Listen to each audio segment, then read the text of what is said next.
আসসালামু আলাইকুম। আমাকে কি সবাই প্রপারলি শুনতে পাচ্ছেন কিনা এবং দেখতে পাচ্ছেন কিনা একটু জানাবেন। হ্যাঁ, ঠিক আছে। হ্যাঁ, দেখতে পাচ্ছি। সবাই ভালো আছেন? আসসালামু আলাইকুম। ওয়ালাইকুম সালাম। কেমন আছেন সবাই? আলহামদুলিল্লাহ। আলহামদুলিল্লাহ ভালো আছি।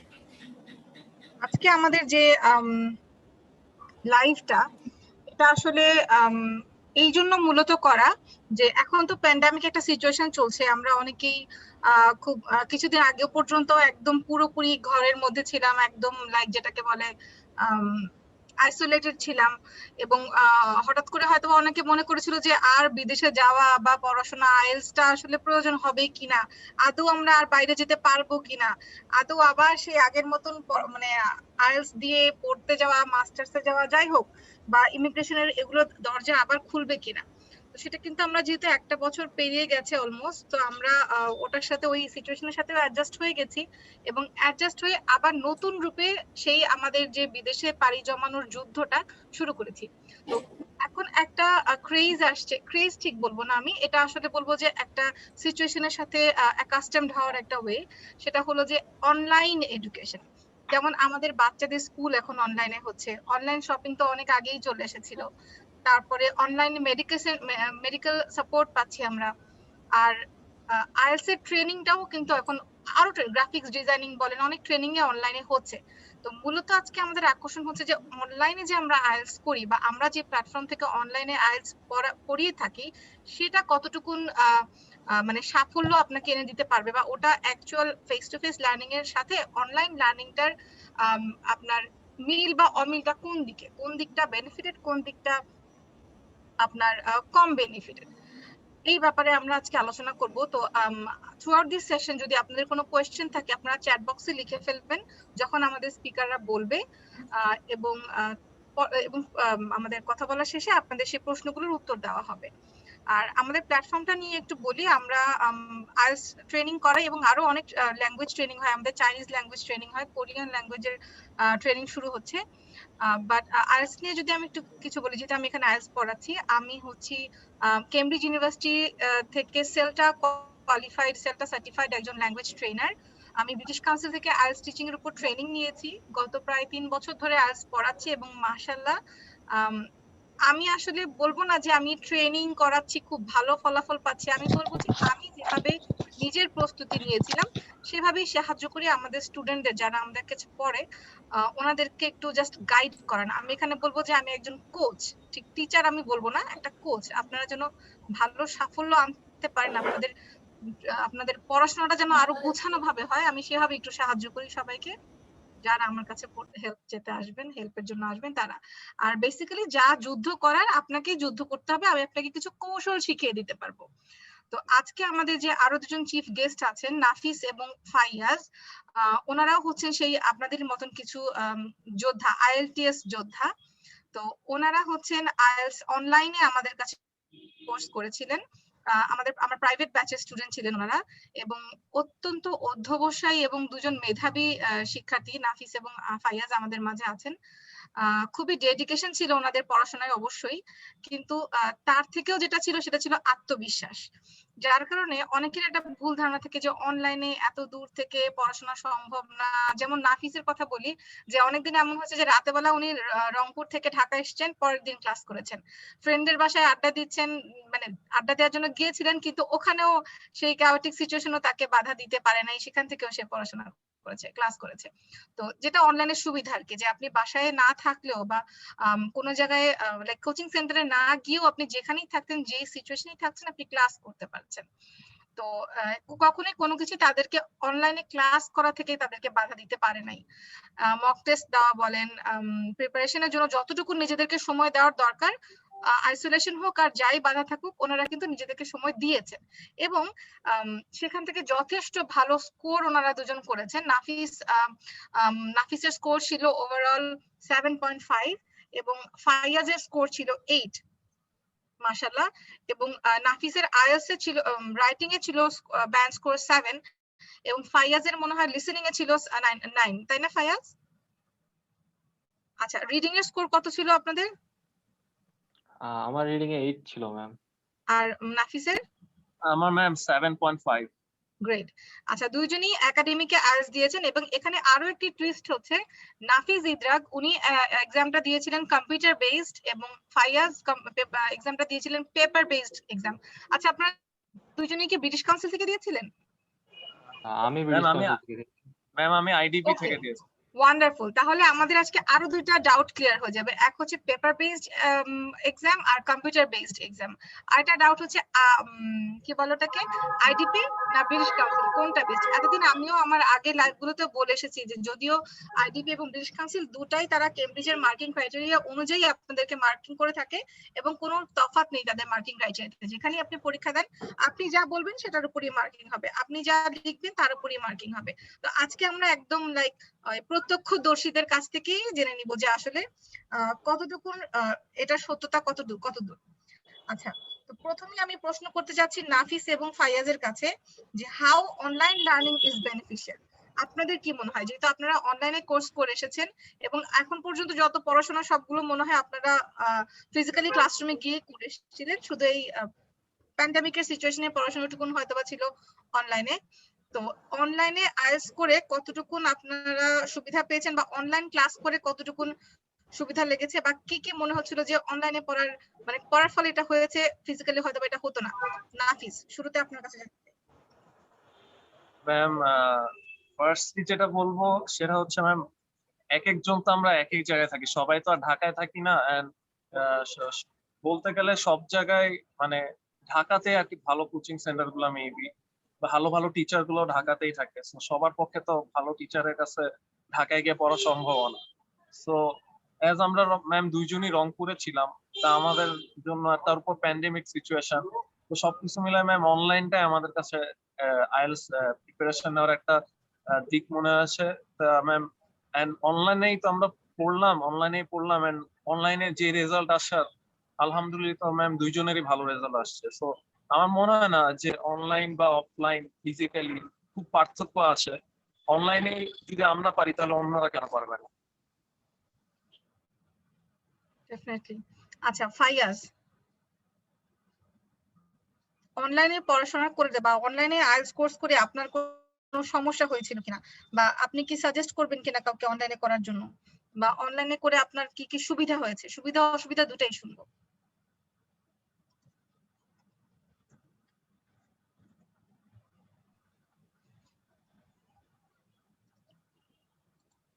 ফাইয়াজ। হ্যাঁ হ্যাঁ ম্যাম, আমার ফাইয়াজ। হয়েছিল একটু আচ্ছা সমস্যা নেই।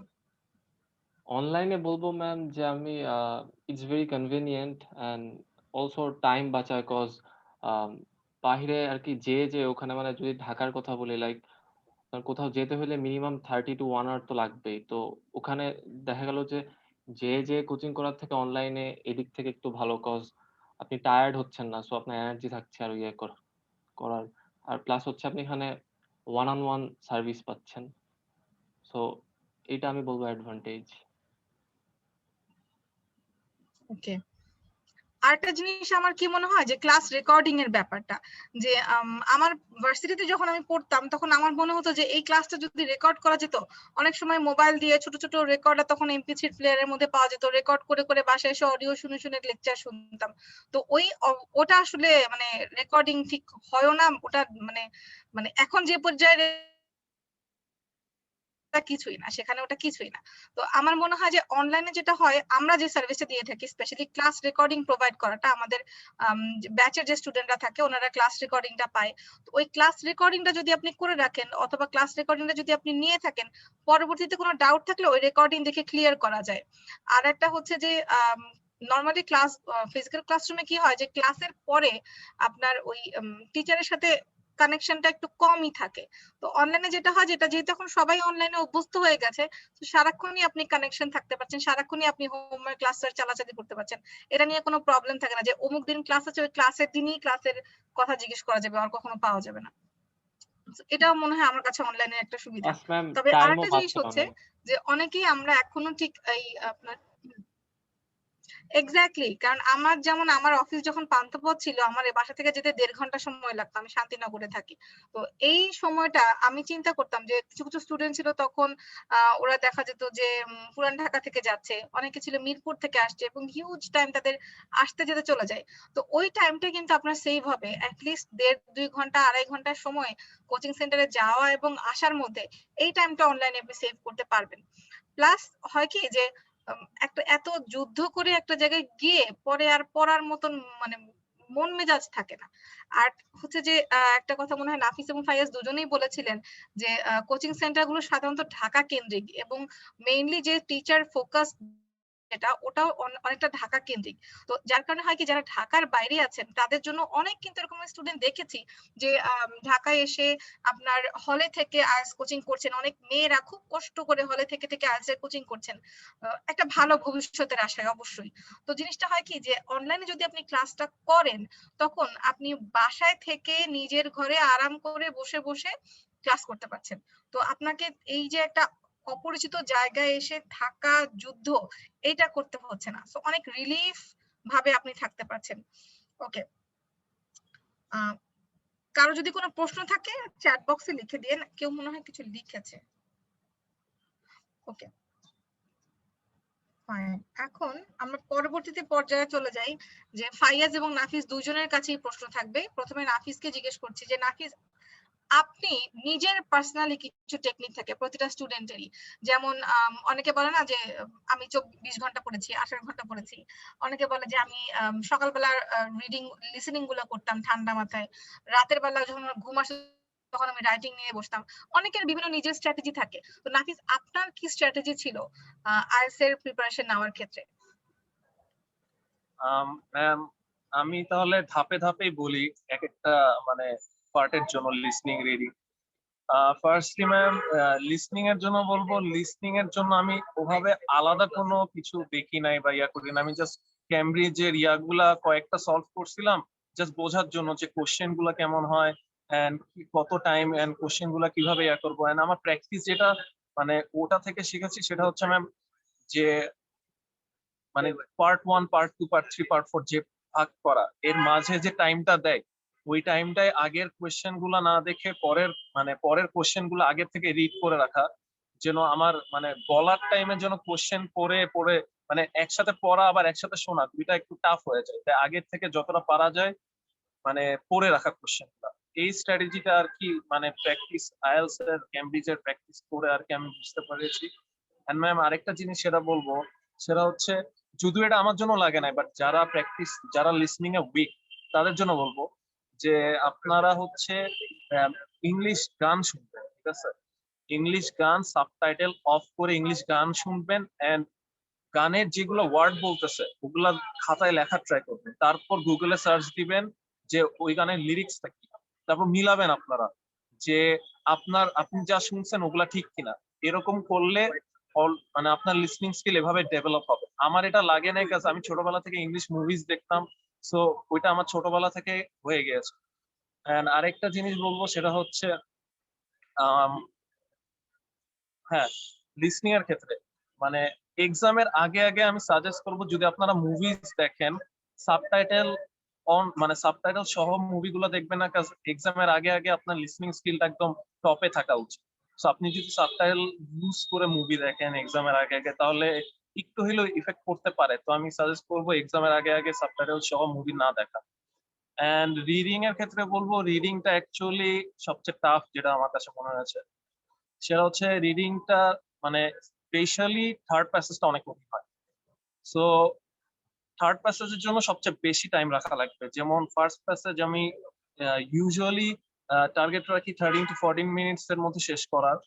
তারপর সেকেন্ড প্যাসেজটা রাখি 17 মিনিটস এর মধ্যে শেষ করা। এন্ড বাকি যতগুলো টাইম সব ট্রাই করি থার্ড প্যাসেজের জন্য রাখতে, বিকজ থার্ড প্যাসেজটাই অনেক অ্যাবস্ট্রাক্ট মিনিং দেওয়া থাকে, ওগুলা থেকে আপনার খুঁজে বের করা লাগবে সবকিছু। সো এই স্ট্র্যাটেজিটা আর কি আপনাদের ফলো করা লাগবে যদি আপনার রিডিং সবকিছু মিলিয়ে অ্যান্সার করতে চান টাইমে। এন্ড রাইটিং এর ক্ষেত্রে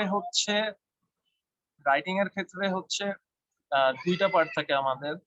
এন্ড স্পেশালি খেয়াল রাখতে হবে যেন গ্রামারে মানে স্পেশালি স্পেলিং মিস্টেক যেন না হয়, স্পেলিং চেক দেওয়া লাগবে। তারপর আমার সেন্টেন্সটা ঠিক হচ্ছে কিনা এটা দেখা লাগবে, অলসো কমপ্লেক্স সেন্টেন্সেস ইউজ করা লাগবে অনেক। আর এটার জন্য প্রিপারেশন তো এখন মুখে বললে হবে না, আপনারা যদি ম্যামের কাছে পড়েন তাহলে ম্যাম আপনাদের গাইড করতে পারবে যে আপনারা কিভাবে রাইটিং এর প্রিপারেশন নেবে। রাইটিং এ অনেক টাইপস আছে যেটা ম্যাম আপনাদেরকে বলতে পারবে। সাথে আপনারা আরেকটা কাজও করতে পারেন, ইউটিউবেও ভিডিওস আছে, যদি আপনাদের কোনো ডাউটও আরো থেকে থাকে ইউটিউবে আমি একটা চ্যানেল সাজেস্ট করব, ওটার নাম হচ্ছে E2IELTS। ওখানের ভিডিও আপনারা দেখতে পারেন। যেমন আমি আমার এক্সামের আগে আগে ম্যাম তো আমাদেরকে সবগুলো আগে দেখিয়ে দিয়েছিল, তারপরেও মানে কোনটা কিভাবে লিখবো এটা আমি এক্সামের আগে আগেই ইউটিউব চ্যানেলে আর কি দেখে গেছিলাম যে এটা আসলে এরকম, এটা আসলে এরকম। ইভেন আমার এরকম হয়েছে যে লাস্টে মানে 2টার মতো বাজে, আমার তখন খুব ঘুম পাচ্ছিল, এন্ড আমি ভাবলাম আমার তখন খালি বাকি হচ্ছে পাই চার্টের টাইপটা দেখা, পাই চার্টটা আসলে কিভাবে করবো। তা আমি ভাবলাম যে এতগুলা দেখছি হয়তো ওগুলোর মধ্যে থেকে চলে আসবে, দেন তো ভাবলাম যে শুয়ে পড়ি। তো আমি আমার বেড গুছাই শুইলাম, শোয়ার পর হচ্ছে হঠাৎ মনে হইলো যে আচ্ছা দেখেই যাই যদি চলে আসে। এন্ড আলটিমেটলি ওটা কষ্ট করে দেখলাম, পরের দিন আলটিমেটলি পাই চার্টই আসলো। এন্ড আলটিমেটলি তো আগে সব আইডিয়া ছিল, তো সবকিছু মিলায় রাইটিংটা আমার ভালো হয়ে গিয়েছে। এন্ড আর লাস্টলি তো হচ্ছে স্পিকিং। এখন স্পিকিং এর ক্ষেত্রে স্পিকিং করা ছাড়া আর কোনো এটার অল্টারনেটিভ নাই। এন্ড এটার জন্য আমি আর ফায়াজ আমরা দুইজন কলেজ ফ্রেন্ডস, সো আমরা একটা মেসেঞ্জারে গ্রুপ খুলেছিলাম। আমরা ইয়ারা নিয়েছিলাম যে প্রতিদিন আমরা যে কোনো টাইমে 1 আওয়ার হইলো আমরা ইংলিশে স্পিক করব। ক্যাজুয়াল, শুরুতে আমরা ক্যাজুয়াল টকিং এ করতাম, লাইক নর্মাল গল্প যেটা আমরা বাংলায় ফ্রেন্ডরা মিলে করি ওটাই ইংলিশে করতাম। তারপর আস্তে আস্তে ওখান থেকে বললাম যে এখন আস্তে আস্তে আইএলস এর দিকে যাই, আমরা এখন থেকে আইএলস এর মতো করে প্র্যাকটিসটা করি। So তখন ফায়াজের জন্য আমি একটা কিউ কার্ড রেডি রাখতাম, ও আমাকে কিউ কার্ড ওই হিসাবে বলতো, দেন ও আমাকে একটা কিউ কার্ড দিত, আমি ওই হিসেবে বলতাম। তো এইভাবে আর কি স্পিকিং এর সাইডটা আমরা দেখেছি, আর বাকি 3টা আর কি নিজেরা নিজেদের মতো আর কি প্র্যাকটিস করেছি। তো এটাই আর কি আমার সাইডের আর কি প্রিপারেশনের অংশ।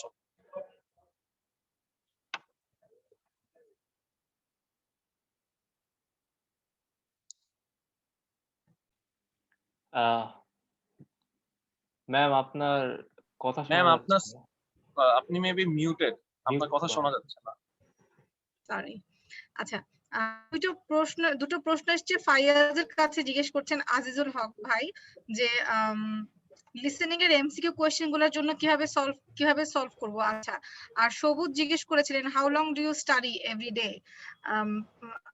এটা সম্ভবত নাফিস এবং ফাইয়াজ দুজনকেই কাছেই খুব একটা গুরুত্বপূর্ণ প্রশ্ন, সবাই জিজ্ঞেস করবে এটা কতক্ষণ, কয় ঘন্টা পড়েছেন। আসলে আইএলটিএস এর ব্যাপারটা কি, এটা প্র্যাকটিস। ঘন্টা ধরে মুখস্থ করার তো আসলে কিছু নাই। সো ঘন্টা ধরে পড়ে আসলে আইএলটিএস এ কোনো সফলতা আপনি মানে খুব কম সময়ই পাওয়া যায়। বাট এটা হচ্ছে প্র্যাকটিস, যত প্র্যাকটিস করবেন তত। সারাক্ষণ যদি ইংরেজি কথা বলেন সারাক্ষণ, তাহলে সেজন্য তার 29 বলতেছি, 24 ঘন্টা 20 ঘন্টা তো আসলে প্র্যাকটিস সম্ভব না। বাট এটা মূলত পুরোটাই প্র্যাকটিস। তারপরে নাফিজ এবং ফাইয়াজ যদি বলেন যে আপনারা কতক্ষণ প্র্যাকটিস করতেন বা কতক্ষণ প্রিপারেশন হ্যাঁ নিতেন। ম্যাম, আমি এই বিষয়ে একটা জিনিস বলবো, সেটা হচ্ছে সত্যি কথা বলতে লিসনিং এন্ড রিডিং আপনি দিনে যত বেশি প্র্যাকটিস করবেন তাতে আপনার ভালো হবে না। আপনার মেইনলি যেটা প্র্যাকটিস করা লাগবে, আপনি দিনে একটা হইলে করলেও টোটাল কনসেন্ট্রেশন দিয়ে করবেন। কাজ আমি বলি আমি সাপোজ আমি খেয়াল করছি যে আমার যখন মুড নাই, বাট আমি তো আমার আজকে দিনে এই কয়টা প্র্যাকটিস করা লাগবে, এই মেন্টালিটি নিয়ে যদি আপনি জোর করে প্র্যাকটিস করেন না, মেইনলি আইএলটিএস এর স্পিকিং এন্ড রিডিংটা কি টোটাল কনসেন্ট্রেশন দেওয়া লাগে। এখন আপনি ব্রেন কিন্তু এক্সস্টেড হবে, ব্রেনও ওয়ার্কআউট করে, ওয়ার্কআউট করলে ব্রেনও এক্সস্টেড হয়। আর আপনি যদি ওই অবস্থায় দেন, আপনি যতবারই প্র্যাকটিস করেন আপনার কিন্তু ইমপ্রুভমেন্ট হবে না, আরো পরের বারটা আরো খারাপ হবে। সো আপনি দিনে প্র্যাকটিস করলে এমন সময় করবেন যখন আপনি ফ্রেশ মনে করতেছেন নিজেকে, আপনি আপনার ব্রেন এক্সস্টেড না, তখন প্র্যাকটিস করবেন, আপনার এক্সাম ভালো হবে। এন্ড ভালো করার জন্য উপায় হচ্ছে এই যে প্র্যাকটিস করলেন, প্র্যাকটিস করে আপনার যেখানে মনে হচ্ছে সমস্যা, আপনি তখন খালি ওই পার্টটা হচ্ছে প্র্যাকটিস করবেন আলাদাভাবে, যে হ্যাঁ আমি আর এই পার্টে সমস্যা হচ্ছে, আমি তাহলে এই পার্টটা ভালো করার জন্য কি স্ট্র্যাটেজি বের করতে পারি। ওটা আপনি ইউটিউবে অনেকের স্ট্র্যাটেজি ফলো করতে পারেন, আপনি চাইলে নিজের স্ট্র্যাটেজিও বানাইতে পারেন। হ্যাঁ আমার এই পার্টে এই সমস্যা হচ্ছে, আমি তাহলে এই পার্টের জন্য এই স্ট্র্যাটেজি বানাবো। বাট আপনি যদি খারাপ হচ্ছে আপনার এক্সাম 6 হচ্ছে 6.5 হচ্ছে 5 হচ্ছে, আপনি বারবার প্র্যাকটিস করতেছেন, আপনার এক্সামের স্কোর কখনোই ইমপ্রুভ হবে না যদি না আপনি নিজে স্ট্র্যাটেজি ডেভেলপ করেন অথবা নিজে আরেকটু ইমপ্রুভ করার জন্য অন্যান্য যেগুলো আমি বললাম ওগুলা করেন। বিকজ বারবার এক্সাম এগুলা দিয়ে না যার যেটা ওটাই অ্যাকচুয়ালি তো স্কিল, এটা তো প্রফিসিয়েন্সি স্কিল, তাই না? সো আপনার লিসনিং স্কিল বাড়াইতে হবে, রিডিং স্কিল বাড়াইতে হবে, এন্ড ওটার জন্য অন্যান্য জিনিস করতে হবে। আপনি যদি রাইটিং এ উইক থাকেন, আপনার গ্রামার ভালো করে জানা লাগবে, কোন জায়গায় ভুল হচ্ছে ওটা ইমপ্রুভ করা লাগবে। আপনি 10 বার রাইটিং দেন, আপনার রাইটিং কখনো ইমপ্রুভ হবে না আপনার যদি গ্রামার ঠিক না থাকে।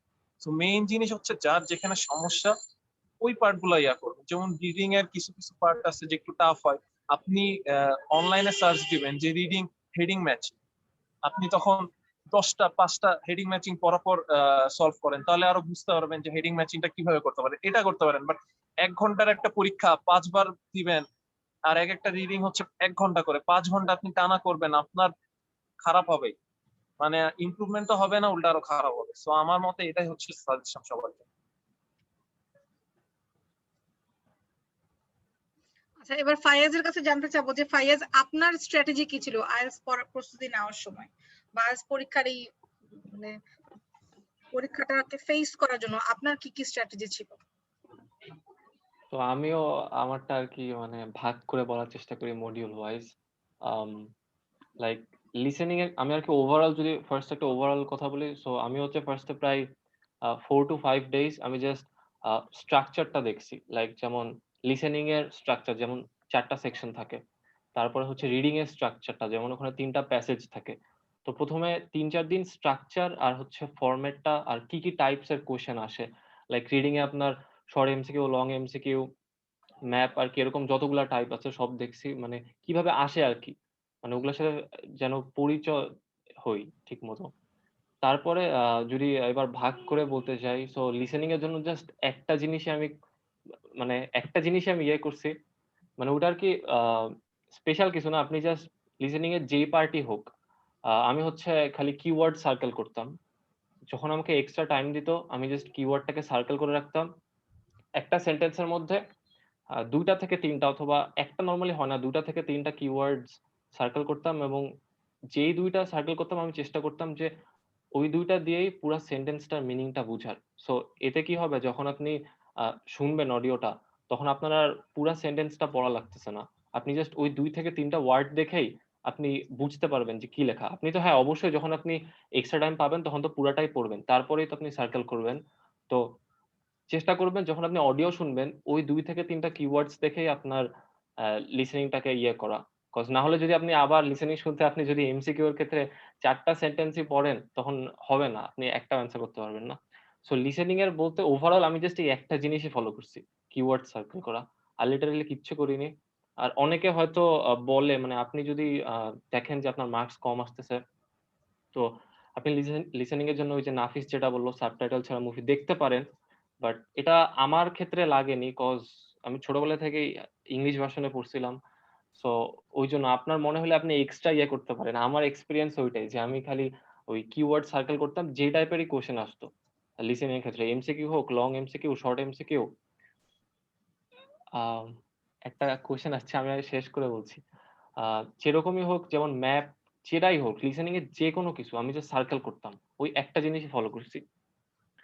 আর রিডিং এর ক্ষেত্রে ম্যাম আপনিও জানেন রিডিং সবচেয়ে কঠিন লাগতো আমার কাছে। তো রিডিং এ আসলে ওভারঅল এভাবে কিছু বলা যায় না, কজ রিডিং এর সব কয়টা কোশ্চেন টাইপে আলাদা, এবং আপনাকে অ্যাপ্রোচও করতে হবে সবগুলো আলাদাভাবে। লাইক আপনার কোনো ক্ষেত্রে আপনার প্যাসেজটা আগে পড়তে হবে, কোনো ক্ষেত্রে আপনার আহ কোশ্চেনটা আগে পড়তে হবে। সো এটা ডিপেন্ড করে।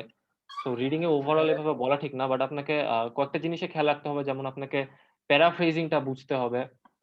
তারপরে হচ্ছে আপনাকে স্কিম আর স্ক্যান যেটা, ওটাকে আপনাকে ওটাতে আপনার এক্সপার্ট হইতে হবে, মানে এটা প্র্যাকটিস দরকার। স্কিম অ্যান্ড স্ক্যান যেটা ওটাকে করতে হবে। তারপর হচ্ছে আপনাকে অনেক ওয়ার্ড যেগুলি থাকে আপনার ওগুলি সিনোনিম ওয়ার্ড টাইপ যেগুলি আছে এগুলির ব্যাপারে একটু আইডিয়া থাকতে হবে। এমন না যে আপনাকে সব ওয়ার্ড জানতে হবে, আপনি যেন ধারণা করতে পারেন যে এটা এটা হইতে পারে, এর জন্য আপনাকে প্যারাফ্রেজ বুঝতে হবে, এটাই রিডিং এর ক্ষেত্রে। আর রাইটিং এর ক্ষেত্রে যেটা, রাইটিং এ মেইনলি 2টা টাস্ক, টাস্ক 1 আর টাস্ক 2। তো আমি যেটা করছিলাম ওই যে প্রথমে আমি 3 থেকে 5 দিন এরকম আমি ওই যে টাইপ গুলো দেখছিলাম যে টাস্ক 1 এ কি কি আছে, পাই আছে, চার্ট, টেবিল, প্রসেস, হ্যাঁ এরকম এগুলো সব দেখছিলাম। তারপরে টাস্ক 2 দেখছি যে কি কি টাইপ আছে, যেমন এগ্রি, ডিসএগ্রি, অ্যাডভান্টেজ, ডিসঅ্যাডভান্টেজ। তো যখন আমার এরকম 4-5 টাইপ টোটাল যেগুলি টাইপ আছে সব দেখা শেষ, তখন আমি এগুলি কেমনে করতে হয়, যেমন আপনার টাস্ক 1 এ আপনার নরমালি কনক্লুশন লিখতে হয় না। যেমন টাস্ক 1 এর 4টা প্যারা হয়। আপনার নাম্বার 1 হচ্ছে ইন্ট্রোডাকশন, সেকেন্ড ওভারভিউ, তারপর থার্ড আর ফোর্থ প্যারা। তো এভাবে আপনাকে আগে স্ট্রাকচারটা বুঝতে হবে যে আপনি কিভাবে লিখবেন। আপনি যদি এখন টাস্ক 1 6 প্যারা অথবা 3 প্যারায় করে দেন, আপনি যদি ওভারভিউ নাই লিখেন, আইএলটিএস এর ইয়েতে বলাই আছে যে ওভারভিউ যদি না লিখেন তাহলে আপনার টাস্ক 1 এ 5 এর বেশি উঠবে না। সো আপনাকে টাস্ক 1 এর ক্ষেত্রে স্ট্রাকচারটা দেখতে হবে, আপনি কি হিসাবে লিখবেন। টাস্ক 2 এর ক্ষেত্রে যেমন কোনো ক্ষেত্রে আপনার 4টা প্যারা লিখতে হতে পারে, কোনো ক্ষেত্রে 6টা প্যারা। সো এরকম আবার টাস্ক 1 এ অনেকে আছে যে ওভারভিউটাকে মার্জ করে দেয় ইন্ট্রোডাকশনটার সাথে। সেরকম অনেক স্ট্রাকচার আছে, আপনাকে দেখতে হবে। তারপরে যেটা বলব, রাইটিং এর জন্য আপনাকে অনেক টাইপের সেন্টেন্স ইউজ করতে হবে। কমপ্লেক্স স্ট্রাকচার, তারপরে হচ্ছে কম্পাউন্ড স্ট্রাকচার, এরকম লাইক অনেক ইউজ করতে হবে। তারপরে চেষ্টা করবেন একটু ইউনিক টাইপ ওয়ার্ড ইউজ করার। কজ একদম প্লেন আপনি ভেরি গুড লিখলেন, আপনি ভেরি গুড এর বদলে একটু আরো ভালো কিছু লিখতে পারেন। আপনি পাওয়ারফুল এর বদলে অন্য কিছু লিখতে পারেন, একটু মানে ইউনিক টাইপ। সো ওগুলি ম্যাটার করে। তারপরে হচ্ছে আপনার স্পেলিং ভুল করা যাবে না। তারপরে স্ট্রাকচার ইয়ে রাখতে হবে, এইটাই। টাস্ক 1 আর টাস্ক 2 এর ক্ষেত্রে এই দুইটাই। আর আপনি চেষ্টা করবেন একটু ফরমাল টাইপ ওয়ার্ড ইউজ করার। লাইক আপনি কখনো কিডস ইউজ করিয়েন না। এখানে একটু ফরমাল টাইপ ওয়ার্ড ইউজ করার চেষ্টা করবেন। এটাই আরকি। আর স্পিকিং এর ক্ষেত্রে আমি যেটা বলব যে স্পিকিং নরমালি ৩ টা পার্টে হয়। তো পার্ট 1 এ নরমালি নরমাল কোয়েশ্চেন জিজ্ঞেস করে। তো আ আপনি চেষ্টা করবেন যে আপনার পার্ট 1 এর যে অ্যান্সার গুলো দিবেন, এগুলা হচ্ছে আপনার আ ২ থেকে ৩ সেন্টেন্সে দেওয়ার। লাইক ২ থেকে ৩। মানে আপনি ফুল স্টপ না দিয়ে আপনি কানেক্টরস ইউজ করবেন। হ্যাঁ, রাইটিং এর ক্ষেত্রেও আপনাকে কানেক্টরস ইউজ করতে হবে। তারপরে অনেক অ্যাডার্স, এগুলো অনেক কিছু ইউজ করতে হবে আরকি। তো স্পিকিং এর ক্ষেত্রেও আপনার আপনি চেষ্টা করবেন ফুল স্টপ যত কম দেওয়ার তত। আপনি জাস্ট বলবেন এবং কানেক্ট করবেন ২ টা সেন্টেন্সকে। হ্যাঁ, অনেকভাবে কানেক্ট করা যায়। সো ওই ওয়ার্ড গুলা শিখবেন যেগুলো দিয়ে কানেক্ট করা যায়। ওগুলো দিয়ে কানেক্ট করে বলবেন পার্ট 1 এ। আর এক লাইনে কখনো অ্যান্সার দিবেন না। শুধু ইয়েস নো না বলে আপনি একটু হোয়াই, হাউ এগুলো একটু বলার চেষ্টা করবেন। আর পার্ট 2 তে যেটা কিউ কার্ড, এখানে আমি আমার নিজের স্ট্র্যাটেজি ফলো করেছি। সো এটা নিয়ে পরে কথা বলি, যদি আপনারা জানতে চান তখন বলব। কিউ কার্ডটা আমার মতে লাইক নাফিস জানে যে আমি কিউ কার্ডে কতটা স্ট্রাগল করছিলাম। তো এটা আরকি আমার নিজের ভাবে আমি বানাইছি যে কিভাবে আমি ইয়ে করব। তো এটা যদি আপনার জানতে হয় আপনি আমাকে কমেন্টে আস্ক করলে আমি বলব। আর পার্ট 3 যেটা ডিসকাশন, তো ওখানে আরকি আপনি চেষ্টা করবেন যে ৩ থেকে ৫ সেন্টেন্সে অ্যান্সার দেওয়া। আপনাকে একটা কোয়েশ্চেন করলো, আপনি আপনার ওই অ্যান্সার এর মধ্যে why, how, when মানে সব চেষ্টা করবেন যে যেন থাকে, যেন সে আপনাকে আর কোয়েশ্চেন না করতে পারে যে why অথবা how, এরকম আরকি। এই হচ্ছে মানে চেষ্টা করবেন যে আ সেন্টেন্স গুলাকে আরো লম্বা করে বলার। এটাই। আর কিছু সুন্দর ওয়ার্ড ইউজ করবেন। নার্ভাস হবেন না। নার্ভাসের কথা যখন চলে আসছে তখন আমি একটু বলি। আমি ফাইয়াজের স্পেশালি মক টেস্টের সময় আমার মনে হয়েছিল যে ও কিছুটা ব্লান্ডার হয় রিডিং এ অথবা স্পিকিং এ করবে। কেন? কারণ সে এত প্র্যাকটিস করতো এবং রিডিং এ তার 24-25 এর উপরে আসতেই চাইতো না। বাট আলহামদুলিল্লাহ ওনার রেজাল্ট যখন আমি হাতে পেয়েছি, আমি এটা আজীবনে ভুলবো না। আমি সবার আগে রিডিং দেখেছিলাম যে রিডিং এ কত, and I saw that reading এ 8 ও ম্যাম, আলহামদুলিল্লাহ। রিডিং নিয়ে আমার আরেকটা কথা বলতে চাই। বলেন। রিডিং নিয়ে একটা কথা মিস করেছি, সেটা হচ্ছে ওই নরমালি তো ৩ টা প্যাসেজই থাকে। তো আমি যে রুলটা ফলো করছিলাম রিডিং এর জন্য 15, 20, 25। লাইক আমি ১ম প্যাসেজটায় টাইম দিতাম হাইয়েস্ট 15 মিনিটস। সেকেন্ডটায় 20 মিনিটস এবং লাস্টে 25, কজ লাস্টটা সবথেকে কঠিন হয়। তো এটাতে আরকি প্র্যাকটিস করতে আমার মেইন পরীক্ষায় আমার ফার্স্ট প্যাসেজ ৭ মিনিটেই শেষ। তো আমি সেকেন্ড আর থার্ড প্যাসেজে আরো বেশি টাইম দিতে পেরেছি। সো আপনি কখনোই চেষ্টা করবেন না যে ১৫ মিনিটের বেশি। আপনি চেষ্টা করবেন ১২ মিনিট হাইয়েস্ট। ১৫ মিনিট হলে সমস্যা নাই। বাট ১২ মিনিটে শেষ করার চেষ্টা করবেন। লাইক ফার্স্ট এ যখন আমিও রিডিং দিচ্ছিলাম আমার ২০ মিনিটে ফার্স্ট প্যাসেজ শেষ হয়নি। বাট আ তারপরে আপনার মানে বুঝতে হবে, আপনাকে প্যারাফ্রেজিং বুঝতে হবে এবং ওরা কিভাবে লিখছে, আপনার রাইটারের যে থিমটা ওটা বুঝতে হবে। সো এইভাবে আরকি প্র্যাকটিস করবেন। আমি যেটা ফলো করছিলাম 15, 20, 25 রুল, এইটা আরকি।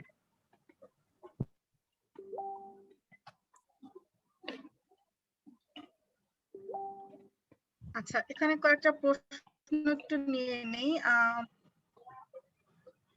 আইএলটিএস রিডিং এ প্রশ্ন বোঝার জন্য কি করা যেতে পারে?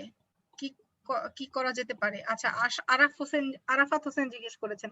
প্রশ্ন বোঝার জন্য আসলে কি কিছু কিছু প্রশ্ন ওয়ার্ড থাকে, আপনার প্যাসেজেও থাকবে, প্রশ্নও থাকবে, দুই একটা থাকবে বেশি, যেগুলো আর কি খুব 9 ব্যান্ডের ভোকাবুলারি, হয়তো সেটা মিনিং আপনি জানেন না। সেক্ষেত্রে হবে কি, আগের পরের শব্দগুলো পড়ে কনটেক্সটটা আপনাকে বুঝতে হবে। কারণ সব এত ভোকাবুলারি তো মুখস্থ করা সম্ভব না। আর অনেক সময় মোস্টলি দেখা যায় যে 2-3 মাসের আমাদের প্রিপারেশনের টাইম থাকে। তো 2-3 মাসে কত ভোকাবুলারি আপনি মুখস্থ করবেন? রিডিং প্র্যাকটিস করবেন নাকি রাইটিং প্র্যাকটিস করবেন? যদিও আমাদের বিভিন্ন কোচিং সেন্টারে অনেক জায়গায় মোটা মোটা ভোকাবুলারি বই, সেটা তো আজকে না, সেটা মনে করেন যে সেই ভার্সিটি অ্যাডমিশন টেস্ট থেকেই ভোকাবুলারি মুখস্থ করার যুদ্ধ শুরু হয়। আরো আগে যদি কেউ ক্যারেট কোচিং করে থাকেন, তাহলে ক্যারেটের ভর্তি কোচিং এও ভোকাবুলারি আর সাধারণ জ্ঞানের বই মুখস্থ করার একটা চ্যালেঞ্জ আমাদের দিকে ছুড়ে দেওয়া হয়। কিন্তু ম্যাম, কত can I say vocabulary something regarding this? Sure Fayaz. এই ভোকাবুলারি ইয়েতে আমি একটা জিনিস বলতে চাই যে আপনারা এভাবে মানে আমি যেটা করছিলাম এভাবে আর কি প্রতিদিন ওই মোটা মোটা বই না কিনে আপনি ওয়ার্ড শিখেন, ঠিক আছে? লাইক আমি নিজেই যেটা করছিলাম, লাইক আমি প্রতিদিন 10টার মতো নতুন ওয়ার্ড শিখতাম এবং লাইক এমন ওয়ার্ড শিখতাম যেগুলো আমি মোটামুটি সব জায়গাতেই ইউজ করতে পারবো। এবং ওই যে নাফিস যেটা বললো যে আমরা প্রতিদিন স্পিকিং প্র্যাকটিস করতাম, তো তখন আমি চেষ্টা করতাম যে ওই ওয়ার্ড গুলাকে ইউজ করার। সো এটাই আর কি, আপনাদের জন্য আলাদা কোনো বই কেনা লাগবে না, আপনি জাস্ট প্রতিদিন 10টা অথবা 5টা করে ওয়ার্ড শিখেন এবং পরের দিন ওটাকে ইউজ করার চেষ্টা করেন, এটা যেন আপনার ন্যাচারালি বের হয়। সো আপনি যখন জোর করে শিখবেন না, মানে ইয়ে করে, তখন আপনার ন্যাচারালি আসবে না, আর মানে মনে হবে যে আপনি জোর করে ঢুকায় দিচ্ছেন। তো এই ব্যাপারটা শুনতে খুব ভালো দেখাবে না, এটাই। হ্যাঁ, আর আরেকটা জিনিস সেটা হচ্ছে কি, লাইক নতুন ওয়ার্ড শিখলে হবে না, আমরা কিন্তু নতুন ওয়ার্ড শিখি, বাট নতুন ওয়ার্ড শেখার পরে ওটা কিন্তু আমাদের প্যাসিভ ভোকাবুলারি থাকে। প্যাসিভ বলতে ওটা আমাদের ব্রেনে থাকে, বাট ওটা আমরা অ্যাকচুয়াল কনভারসেশন ইউজ করতে পারি। শিখলাম, এখন আপনাকে যখন কিউ কার্ড দিবে আপনি কখনো ওটা ইউজ করতে পারবেন না যদি না ওটা আপনি আপনার অ্যাক্টিভ ভোকাবুলারি বানান। এখন কথা হচ্ছে কিভাবে প্যাসিভ ভোকাবুলারি অ্যাক্টিভ করবেন। সেটা হচ্ছে, আমি আর ফায়াজ যে ভিডিও কল করতাম, আমি ওকে এভাবে বলছিলাম যে দেখ, আমরা যে এগুলো শিখতেছি আমাদের কিন্তু অ্যাকচুয়ালি এটা ইউজ করতে হবে। সো প্রতিদিন 5টা করে নতুন ওয়ার্ড শিখলে আমরা যে 1 ঘন্টা কথা বলতেছি, আমরা দরকার হলে খাতা দেখে রেডি রাখবো যে এই 5টা ওয়ার্ড আমরা আজকে কোনো না কোনো 1 ঘন্টা টাইমে ইউজ করবোই। কাজ আমরা যদি জিনিসটা প্র্যাকটিক্যালি ইউজ না করি না, তাহলে কখনো এটা আমাদের অ্যাক্টিভ ভোকাবুলারি হবে না। সো ট্রাই করবেন ওটা শিখার সাথে সাথে ওটা অ্যাকচুয়াল কনভারসেশনে ইউজ করতে, তাহলে ওটা আপনাদের অ্যাক্টিভ ভোকাবুলারি হবে। না আপনি কিউ কার্ডে ওটা ইজিলি মাথায় কোনো একটা কিছু বুঝাইতে যাবেন, তখন ওটা ইউজ করতে পারবেন। রাইট। অলসো ম্যাম, আমি আরেকটা জিনিস বলতাম। ম্যাম বলেন। আমি একটু বাইরে, তো নাফিস আমার বলেন। ফোনের চার্জ খুব বেশি নাই। আপনি যদি কাইন্ডলি মানে আমার পার্টটা একটু আগে মানে বলেন, তাহলে ম্যাম ভালো হইতো, নাহলে হঠাৎ বন্ধ হয়ে গেলে ফোন।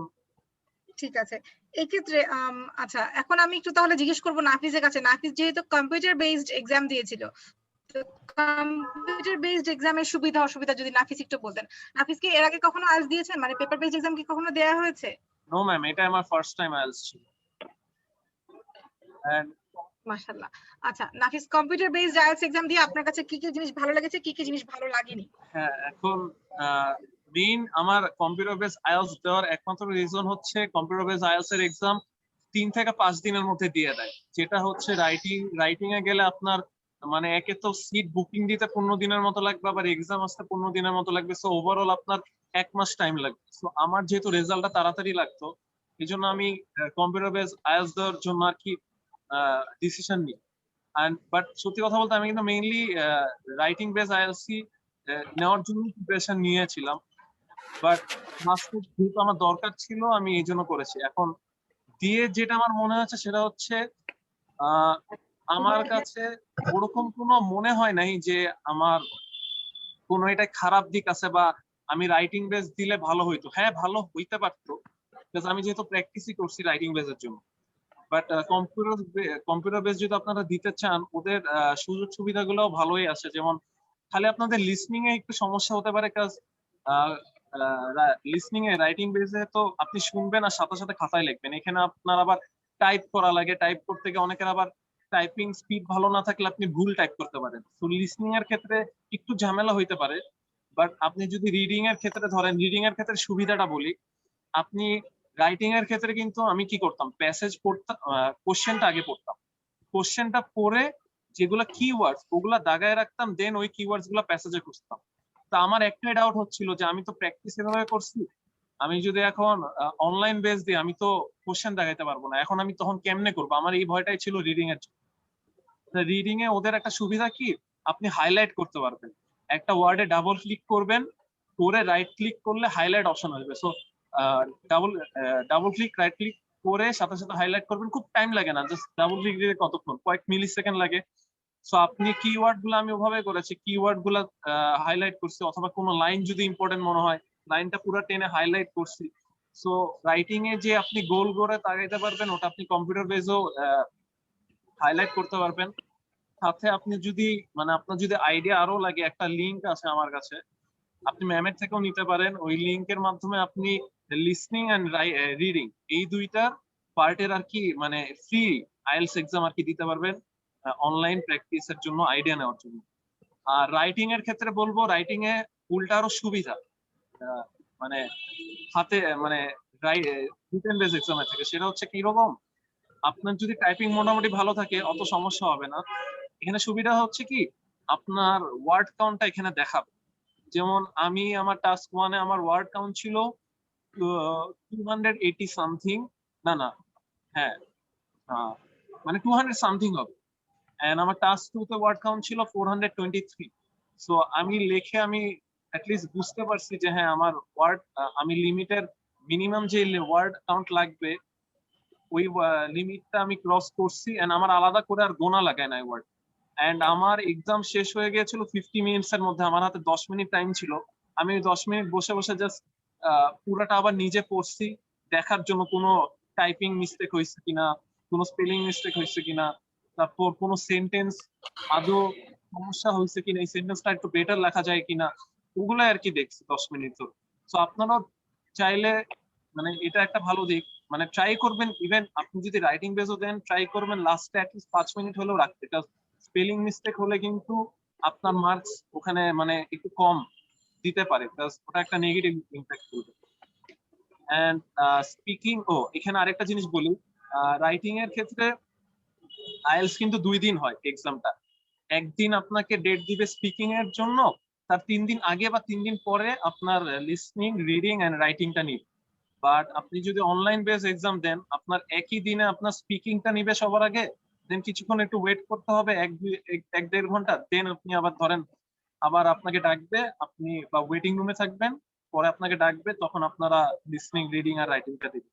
তো এখানে সুবিধা হচ্ছে আপনার যদি খুব তাড়াতাড়ি লাগে এক্সাম দেওয়া, তো তখন আপনারা এই রেজাল্টও যদি তাড়াতাড়ি চান, তো আপনারা তখন অনলাইন বেসটা দিতে পারেন, এন্ড এখানে কোনো ড্রব্যাক নাই, আপনি ওই রাইটিং এর মতোই সুবিধাই পাবেন, জাস্ট তাড়াতাড়ি এক্সামের রেজাল্টও পাবেন, এন্ড একই দিনে আপনার হয়ে যাবে, আপনার এক্সামের মাঝে কোনো আপনার ওয়েটিং টাইম নেই। তো আমার কাছে এটা ভালো দিক মনে হচ্ছে। কম্পিউটার বেসড এক্সামের আরেকটা কথা আমি একটু বলি, যে রিডিং এ হয় কি, যে একটা স্ক্রিনের মধ্যেই আপনার বাম কোয়েশ্চেনটা থাকে, এবং মাঝখানে হয় কি রিডিং এর পার্টে একটা স্ক্রল বার থাকে, কোয়েশ্চেনের পার্টে একটা স্ক্রল বার থাকে। তো আপনি করতে পারবেন কি, মনে করেন আপনি বেসড এক্সাম ডেমো দেখতে চান, সার্চ করেন, সেখানে আপনি ওদের ব্রিটিশ কাউন্সিলের বা আইডিপির পাবেন, ভিডিও পাবেন, একদম স্টেপ বাই স্টেপ ওরা দেখিয়ে দিয়েছে। চাইলে আমাদের যে আইএলটিএস অ্যাসপারেন্টস অফ বাংলাদেশ গ্রুপটা আছে, ওখানেও ভিডিও দেওয়া আছে, দেখতে পারেন। তো ওইখানে দেখানো হয় যে আসলে কি রিডিং এর কোয়েশ্চেনটা এক সাইডে থাকবে আর আপনার প্যাসেজটা এক পাশে থাকবে। তাহলে হবে কি, সাপোজ আপনি হেডিং ম্যাচিং করছেন, তো প্যারাগ্রাফ এটা আপনি পড়ছেন, তো প্যারাগ্রাফ এটাকে স্ক্রল করে এনে প্যারাগ্রাফ এটা পড়ে আপনি দেখতে পাচ্ছেন যে এটার সাথে এই কোয়েশ্চেনটা মিলে কিনা বা কোন হেডিংটা ম্যাচ করে, তখন ওই হেডিংটা টেনে এনে এই হেডিং এর ইসের পাশে বসিয়ে দিলেন। তো জিনিসটা হয় কি, যে খুবই কনভেনিয়েন্ট, যে আপনি স্ক্রিনের সামনে, আমাদের পেপার বেসড হয় কি বারে বারে পাতা উল্টিয়ে উল্টিয়ে খুঁজে কোয়েশ্চেন আপনার পেন্সিল দিয়ে মার্ক করে দেন আবার কোয়েশ্চেনে গিয়ে মার্ক করো। এই জিনিসটা প্রবলেমটা হতে চায় না। আমাদের মানে হিউম্যান ব্রেইনটা এরকম যে একসাথে ৩-৪ লাইনের বেশি না মনে থাকে না। তো আপনি পড়ে গিয়ে রিডিং পড়ে আবার কোয়েশ্চেনে যখন কোয়েশ্চেনটা পড়বেন, আপনি রিডিং এ কি পড়ে আসছেন অনেকে দেখা যায় এটা ভুলে যায়। আমি নিজেও মাঝে মাঝে ভুলে যাই।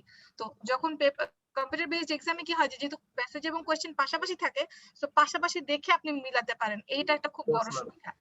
আর রাইটিং এর মধ্যে হয় কি যে পেন্সিল দিয়ে যেহেতু লিখি, অনেকেই দেখা যায় লিড পেন্সিল দিয়ে লিখে অভ্যস্ত না। আমি স্পেশালি সাজেস্ট করি লিড পেন্সিল দিয়ে লেখার। আমার স্টুডেন্টরা যারা এখানে আছেন তারা জানেন, প্রায়ই বলি ক্লাসে এই কথাটা। তো পেন্সিল দিয়ে হয় কি অনেকে শার্প করতে একটা টাইম লাগে, তারপরে আপনার হাতের লেখা বোঝার একটা সমস্যা থাকে। যেহেতু এখানে একটু বলে রাখি যে রাইটিংটা কিন্তু আমাদের বাংলাদেশের কোনো এক্সামিনার চেক করে না। রিডিং লিসেনিং আমাদের বাংলাদেশেই চেক হয়, স্পিকিং তো অবভিয়াসলি বাংলাদেশেই চেক হয়, বাট রাইটিংটা আমরা স্ক্যান করে আপনার লেখাটাকে বাইরের এক্সামিনারদের কাছে পাঠিয়ে দেয়। এবং যখন কম্পিউটার বেসড এক্সাম দিবেন, কম্পিউটারে অটোমেটিক্যালি সেটা সেভ হবে এবং সেটা ওখানে বাইরে চলে যাবে। তো এখানে হয় কি যে আপনার ওই হ্যান্ডরাইটিং নিয়ে যদি কারো কোনো প্রবলেম থেকে থাকে, আমার নিজেরও হয় খুব দ্রুত লিখতে গেলে হ্যান্ডরাইটিং পেঁচিয়ে যায়, ওই হ্যান্ডরাইটিং এর প্রবলেমটা ওখানে আর থাকবে না। এবং সেম আপনার লিসেনিং রিডিং এর কোয়েশ্চেন গুলোর সময়ও ক্যাপিটালে লিখবো না স্মলে লিখবো একটা প্রবলেম থাকে। আমি যদিও সাজেস্ট করি সবাইকে সবসময় ক্যাপিটাল ইউজ করে আনসার দেয়ার, তাহলে হয় কি যে আপনার স্মল ক্যাপিটালের কোনো প্রবলেম যদিও থেকে থাকে প্রপার নাউন কমন নাউন ও জিনিসটা থাকে না।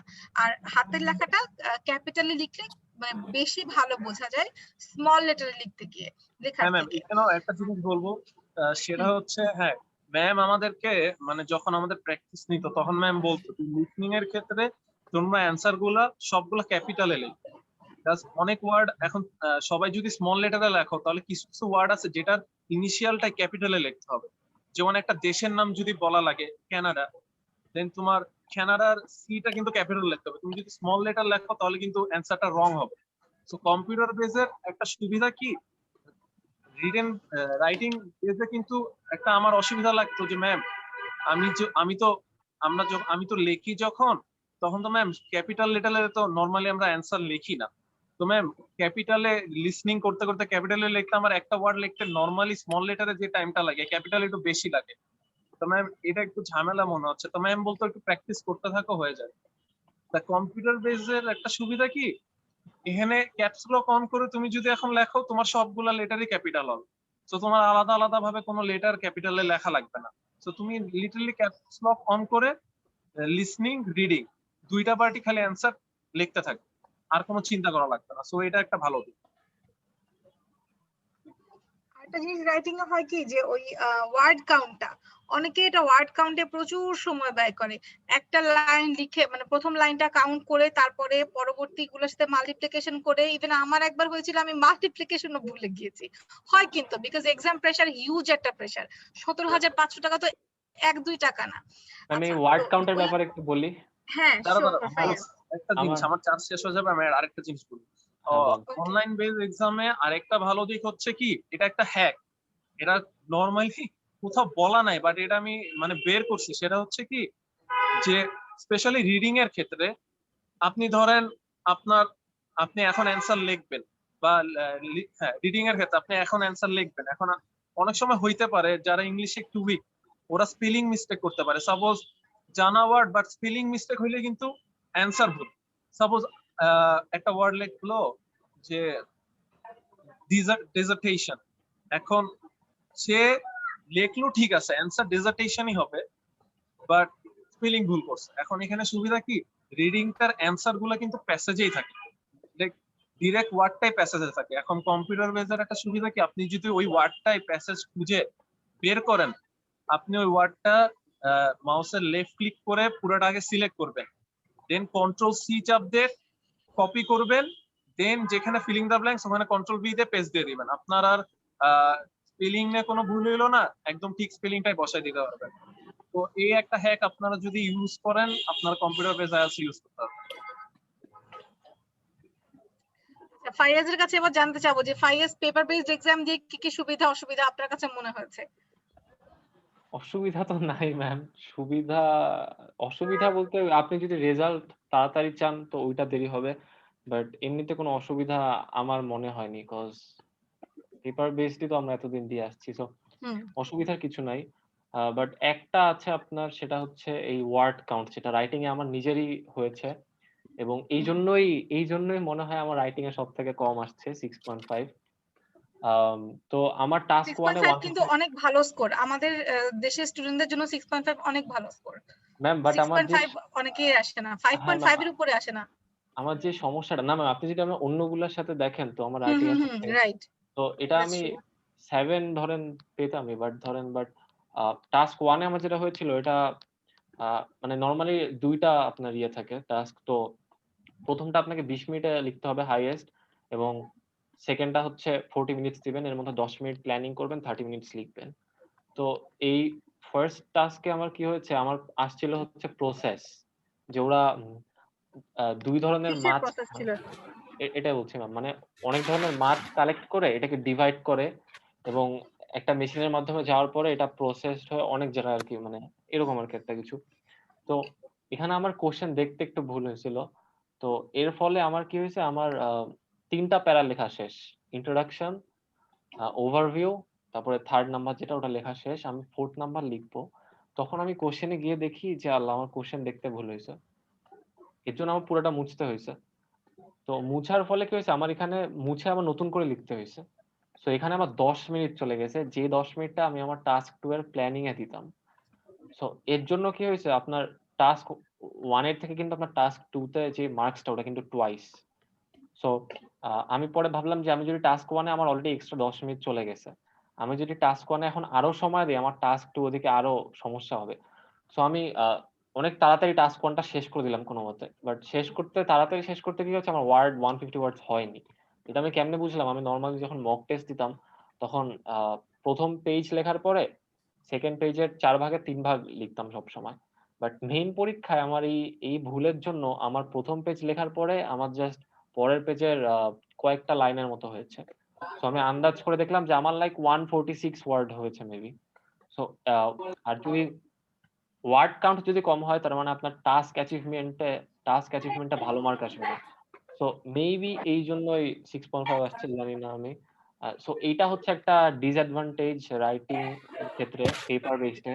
কজ আপনার মানে মক টেস্ট দিয়ে আপনাকে কিন্তু যখন আপনি মক টেস্ট দিবেন অথবা যদি মক টেস্ট নাও দেন, বাট আমি প্রিফার করব এট লিস্ট ২-৩ টা দেওয়ার। কজ মক টেস্ট দিলে আপনি বুঝতে পারবেন আপনার ভুলগুলো কোথায়। আর আপনি চেষ্টা করবেন যে যদি মক টেস্ট নাও দেন, বাসায় হচ্ছে আপনি ডাউনলোড করবেন ওই পেপার গুলি IELTS এর। ওইখানে আপনি লিখবেন। তো ওইখানে আপনি নরমালি একবার লেখার পর দেখবেন যে আপনার কয়টা ওয়ার্ড হচ্ছে। যদি কম হয় তাহলে বাড়ায় আবার চেক করবেন। সো একটা লিমিট ধরে রাখবেন যে আমার এইটুকু লিখতে হবে। সো আমি নরমালি ফার্স্ট পেজ আর সেকেন্ড পেজের ৪ ভাগের ৩ ভাগ লিখতাম। বাট মেইন পরীক্ষায় আমার কম হয়ে গেছে। তো আমার ওয়ার্ড কাউন্ট obviously কম আসছে। তো এইটা আর আপনি একটা কথা যে আপনি প্র্যাকটিস করে ইয়ে করবেন। আপনি কখনো ওয়ার্ড কাউন্ট করতে যাবেন না। কম্পিউটার বেস এক্সামে কিন্তু ওয়ার্ড দেখায়, বাট পেপার বেসে যখন আপনি ওয়ার্ড কাউন্ট করতে যাবেন ওখানে আপনার ১-২ মিনিট শেষ। আর বিশ্বাস করেন এই ১-২ মিনিট এখন মনে হচ্ছে যে ১ মিনিটই তো, অনেক। কিছুই না। হ্যাঁ, বাট আমি বলি আপনাকে, আমি রাইটিং টাস্ক 2 টা 2nd প্যারা আর কনক্লুশন ৫ মিনিটে লিখছি। সো তখন ১ মিনিট কিরকম ইম্পোর্টেন্ট এটা আপনি গেস করতে পারতেছেন হয়তো। আমার ওই অনেক ভুলের অনেক। কারণে।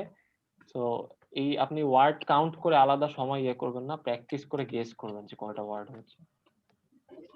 পেপার বেসড এক্সামের আমার একটা কি মানে সুবিধা মনে হয়েছে যে এটা তো আমরা এইভাবে পরীক্ষা দিয়ে অভ্যস্ত। তো ওই যে অনেক বানান অনেকের হয়, এটা একটা মানে এটা একটা কি বলে সাইকোলজিক্যাল ইফেক্টের মতো। টাইপ করতে গেলে বানানটা হাতে আসে না, কাগজে লিখতে গেলে বানানটা চলে আসে। আর আরেকটা জিনিস হচ্ছে কি যে অনেকের টাইপ করে অভ্যস্ত না, তাদের জন্য একটু কম্পিউটারে কম্পোজ করাটা কষ্টদায়ক হয়ে যায়। হাতে লিখতে আবার তাদের জন্য মানে তারা একটু কমফোর্টেবল ফিল আর করে। একটা কথা বলি যে এই আম প্রবলেম সুবিধা হতে পারে। আরেকটা কথা বলি ম্যাম, লিসেনিং এর ক্ষেত্রে আম নাফিস যেটা বলল যে ওই আ স্মল লেটার থেকে ক্যাপিটাল লেটারস এ যদি আমি লিখি আমার টাইম বেশি লাগবে। বাট এটা আসলে রাইটিং এর সরি, এটা আসলে পেপার বেসড এর লিসেনিং এর ক্ষেত্রে ম্যাটার করে না। কজ আপনি ১০ মিনিট পাচ্ছেন। আপনি যখন নরমালি হুম। যখন শুনবেন অডিও তখন আপনি স্মল লেটারে লিখলেন, সমস্যা নাই তো। কজ আপনার অ্যান্সার শিট কেউ খুলেও দেখবে না। সো যখন আপনি ১০ মিনিট পাচ্ছেন, ইটস মোর দ্যান এনাফ। আপনি তখন ব্লক লেটারস এ লিখতে পারলেন, সমস্যা নাই তো। বাট রিডিং এর ক্ষেত্রে একটু বাট ওটাও তেমন ঝামেলা না। প্র্যাকটিস করলেই হয়ে যাবে। Right, right. আচ্ছা, একটু প্রশ্নে চলে যাই, দেখি আর কারো প্রশ্ন আছে নাকি কোনো। ফায়াজ আপনি কি 6 ফেব এক্সাম দিয়েছিলেন? বিকজ ফিশেরটা আমার প্রবলেম হয়েছে, বিকজ অ্যারোটা কনফিউজিং ছিল। রামিসা হ্যাঁ রহমান। আমি 6 ফেব্রুয়ারিতে দিয়েছিলাম, আপনিও দিয়েছিলেন নাকি 6 ফেব্রুয়ারিতে? হ্যাঁ, এবং রামিসারও মনে হয় টাস্ক 1 এ প্রবলেম হয়েছিল। মানে ম্যাম কোশ্চেনটা একটু কনফিউজিং ছিল ওখানে, ওই আপনার ওই যে যেটা বললো অ্যারোতেই সমস্যা ছিল, মানে একটু মানে মনোযোগ দিয়ে হুম। দেখতে হবে আর কি।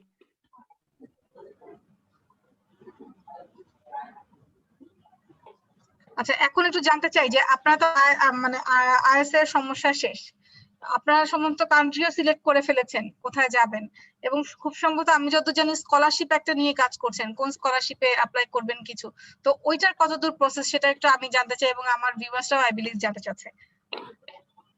ম্যাম স্কলারশিপ মানে আমি হচ্ছে কয়েক জায়গাতে অ্যাপ্লাই করেছি, লাইক এক জায়গাতে পেয়েছি আপনার হুম। অস্ট্রেলিয়াতে 75% স্কলারশিপ পেয়েছি, সুইনবার্ন ইউনিভার্সিটি অফ অস্ট্রেলিয়াতে? টেকনোলজি। ইয়েস ম্যাম, সুইনবার্ন মাশাআল্লাহ, কোন ইউনিভার্সিটি অফ ইউনিভার্সিটিতে? টেকনোলজিতে, ma'am Swinburne university of technology software wow, engineering. Wow. But এটা এখন আমি দেখছি, মানে আরো অনেক জায়গায় অ্যাপ্লাই করেছি, তো আমি সবগুলো অফার পাওয়ার পরে তারপরে ডিসাইড করব, লাইক তারপরে একটা গভর্নমেন্ট স্কলারশিপ আছে স্টাইপেন্ডিয়াম হাঙ্গেরির, হুম হুম হুম। এখানে আপনার সবকিছু ফ্রি বলতে গেলে আপনি যদি স্কলারশিপটা পান। তো বাংলাদেশ থেকে আবার অনেকেই করেছে, অ্যাপ্লাই করেছে, ব্যাচেলার্স মাস্টার্স পিএইচডি মিলে অনেকজনই হয়েছে। তো এখান থেকে আপনার 140 জনকে আমাদের গভর্নমেন্ট সিলেক্ট করে, আমাদের এডুকেশন মিনিস্ট্রি 140 জনকে সিলেক্ট করে। তো আলহামদুলিল্লাহ ওর আচ্ছা, মধ্যে আমি আর নাফিস দুইজনই আছি। তো আলহামদুলিল্লাহ। এখন এখান থেকে 40 জনকে বাদ দিবে আর কি। সো এই বাদ দেওয়াটা হবে হচ্ছে আমাদের এন্ট্রান্স এক্সাম হবে আর একটা ভাইবা হবে ওইটার উপর। তাছাড়া ম্যাম আরো অনেক জায়গায় অ্যাপ্লাই করেছি, এই দেখি এখন। এন্ট্রান্স এক্সামটা এবং ভাইভাটা এটার মধ্যে কি আসবে? এটা কি নিয়ে পরীক্ষা হবে? এটা ম্যাম আপনার কোর্স হিসাবে ডিপেন্ড করে, যেমন আমি মেকানিক্যাল ইঞ্জিনিয়ারিং অ্যাপ্লাই করেছি, তো আমার ফিজিক্স আর ম্যাথস এর উপর আসবে কোশ্চেন। তারপরে ভাইবাটা হচ্ছে ওটাতেই, মানে ভাইবাতে আপনার ওই random questions, why do you wanna study here, why this আচ্ছা, ইউনিভার্সিটি, আচ্ছা। এগুলা, তারপরে কিছু ফিজিক্স আর ম্যাথস থেকে কোশ্চেন আস্ক করবে, এগুলো আর কি। তো আমাদের লাইভে এখন যারা আছেন বা যারা দেখছেন, তারা যদি এই হাঙ্গেরিয়ান স্কলারশিপটার ব্যাপারে কোনো কোয়েশ্চেন থাকে বা অন্য কোনো স্কলারশিপ বা কোনো অ্যাপ্লিকেশনের ব্যাপারে যদি কোয়েশ্চেন থাকে, সেটাও করতে পারেন। আমি যতদূর জানি যে ফাইয়াজ এবং নাফিজ আপনারা মনে হয় নিজেরাই নিজেদের এই অ্যাপ্লিকেশন প্রসিজারটা চালাচ্ছেন, তাই কি? জি ম্যাম। কোনো প্রফেশনাল হেল্প কি আপনারা নিচ্ছেন? ম্যাম প্রফেশনাল হেল্প বলতে ম্যাম একটা কনসালটেন্সির আর কি ম্যাম, মানে প্রসেসটা আর কি করেছিলাম, শুনেছিলাম। তো কজ এই জায়গাটা একটু ম্যাম পেঁচানো টাইপ আছে, সো এটা আর কি। বাট ওভারঅল আর কি ম্যাম আচ্ছা, সব মোটামুটি নিজেকেই করা লাগে আপনার, যেমন হাঙ্গেরিয়ান যে আপনার স্কলারশিপটা বললেন, যেটা খুবই মানে আমার কাছে খুবই কি বলে, ওটা প্রণোদনামূলক মনে হলো, কারণ হচ্ছে যে ফুল স্কলারশিপ প্লাস আপনার অনেক, ওটা আমাকে আর কি অনেক অ্যাট্রাকটিভ মনে হয়েছে। তো ওটা কি আপনি নিজেই করছেন? মানে ওটা আমাদের আমি এখানকার ওটা ভিউয়ার্সরা যদি কেউ ও আপনার কাছে জানতে চায় ওটা ওটা মানলে এর আমি প্রসিজার কি আমার and ফাইল everything। প্রসেসিংটা একটা কনসালটেন্সি দিয়ে করাচ্ছি, বাট মানে ডকুমেন্টস আচ্ছা, রেডি অথবা এসওপি লেখা অথবা এরকম মানে ডকুমেন্টস রিলেটেড করা, এগুলো সব নিজেই করেছি। আমি জাস্ট ওদেরকে দিয়ে আর কি দিছি অ্যাপ্লিকেশন করা। কজ কি ওকে। হয়েছিল, আমার এই স্কলারশিপটার ব্যাপারে আমি জানতে পারি হচ্ছে ডিসেম্বরের দিকে, আমাকে নাফিস বলে। তো আমার তখন কিচ্ছু রেডি ছিল না, হুম। মানে লিটারেলি কিচ্ছু ছিল না, আচ্ছা, পাসপোর্ট বা আইএলটিএস টাইলস কিচ্ছু ইভেন ছিল না। তো পাসপোর্টটাও রেডি ছিল না। আমার যতদূর মনে হ্যাঁ, পড়ে আপনি প্রথম দিকে পাসপোর্ট নিয়ে খুব দৌড়াদৌড়ি করছিলেন। হ্যাঁ ম্যাম আমার পাসপোর্টের মেয়াদ শেষ হয়ে গিয়েছিল। তো এইসব হুম। পাসপোর্ট, তারপর আইএলটিএস এর প্রিপারেশন, এইসব মানে অনেক প্রেসারে ছিলাম। তারপর আবার এনআইডিও করছিলাম নতুন করে। তারপরে বার্থ সার্টিফিকেটের সমস্যা ছিল, বানান ভুল ছিল। এগুলি সব মানে অনেক কাজ ছিল। তো এগুলি করতে গিয়ে আমার আর অ্যাপ্লিকেশন করার সময় নাই তো ম্যাম। তো এইজন্য আমি একটা কনসালটেন্সি গিয়েছি। বাট আল্টিমেটলি ওই স্টেটমেন্ট অফ পারপাস অথবা মোটিভেশন লেটার, এগুলো সব আর কি আমাকেই করতে হয়েছে। তো এগুলো আর কি করে আমি জাস্ট ওদেরকে ফাইলটা জমা দিয়েছি, ওরা আর কি প্রসেস করছে এটা। আর নাফিস নিজে নিজে করছে পুরাটা। মাশাআল্লাহ। আপনাদের যদি কোনো এই স্কলারশিপটা নিয়ে কোনো কোয়েশ্চেন থাকে, আপনারা নাফিস এবং ফাইয়াজের সাথে যোগাযোগ করতে পারেন, বা আমাদের সাথে যোগাযোগ করলে আমরা ওদের সাথে আপনাদেরকে কানেক্ট করে দিতে পারবো। আর আমাদের এই পুরো লাইভটা আপনি যদি রেকর্ডের একটা লাইভ, এটা শেয়ার করা হবে ইউটিউব চ্যানেলে, যদি এটাকে আবার দেখতে চান তাহলে সালমান, ইউটিউব চ্যানেলের লিঙ্কটা এবং ফর্মটা একটু মানে সবাইকে দিয়ে দেওয়ার জন্য অনুরোধ করছি। তো সবাই চাইলে ইউটিউব চ্যানেলে এটা দেখতে পারবেন, আবার রেকর্ডেড লাইভ হিসেবে চ্যানেলে থাকবে।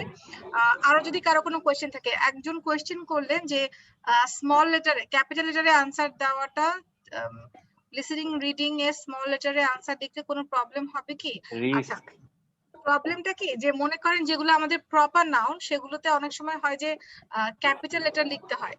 হ্যাঁ, যেমন মনে করেন কোনো দেশের নাম লিখবেন, কোনো ব্যক্তির নামটা লিখবেন, ক্যাপিটাল লেটার দিয়ে শুরু করতে হয়। তো এটা সেন্টার ওয়াইজ ডিফার করে, অনেকে কেটে দেয়। এটা কোন সেন্টারে কাটবে কোন সেন্টারে কাটবে না বলা যাচ্ছে না। সো এটা হয় কি, যে যার কারণে ওই ক্যাপিটাল লেটারে যদি আপনি সব লিখেন সেটা সুবিধা, সেটার জন্য আপনার মার্কস কাটা যাওয়ার কোনো চান্সেস থাকে না। আরেকটা জিনিস হচ্ছে যে স্মল লেটার যখন আমরা লিখি অনেকেরই কার্সিভ রাইটিং চলে আসে, এবং অনেক সময় হয় কি লেটার গুলো বোঝা যায় না। সাপোজ ই এবং আই একই রকম হয়ে গেল, ই এবং এ একই রকম হয়ে গেল, তখন হয় কি যে স্পেলিং এরর ধরে ওটাকে কেটে দিবে। তো যার কারণে আপনি যদি ক্যাপিটালে লিখেন তখন আপনার ওটা মানে কাটা কাটা যাওয়ার চান্সেসটা কম থাকবে। ক্যাপিটাল লেটারের লেখাগুলো বোঝা যায়, হ্যান্ডরাইটিং ভালো না হলেও এটা সমস্যা হয় না। অডিয়েন্সদের কাছ থেকে কারো কোনো প্রশ্ন আছে কিনা? আশরাফি ইসলাম রক্তিম, রূপা, কোনো প্রশ্ন আছে? না ম্যাম, না। ম্যাম একজন ওকে, লিখে যে পানিকা, রামিসা রহমান মেবি লিখেছে কানাডাতে কোনো কি আজিজুল স্কলারশিপ। হক জানতে চেয়েছেন আর্টস এক্সাম এপ্রিলে দিব ভাই, তাহলে এখন ইউনিভার্সিটি অ্যাপ্লাই। নাফিস এবং ফাইয়াজ আনসার করেন। এপ্রিলে আর্টস এক্সাম দিবেন তো ইউনিভার্সিটিতে অ্যাপ্লিকেশনের জন্য কোনো পেপারস কি উনি এখন থেকেই রেডি করবেন কিনা? ম্যাম একটু পড়ে নেই। হ্যাঁ ভাই, আপনার নাফিস আছেন, ফাইয়াজ আছেন? রেডি তো করতে হবে, লাইক আপনি আছে নাকি ফাইয়াজের নেটওয়ার্ক? ম্যাম শুনতে পাচ্ছেন?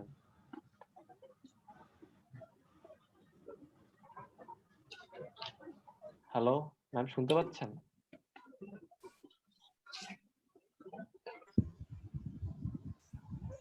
হ্যাঁ, আপু রিপ্লাই করবে, আপনি কথা বলতে থাকেন।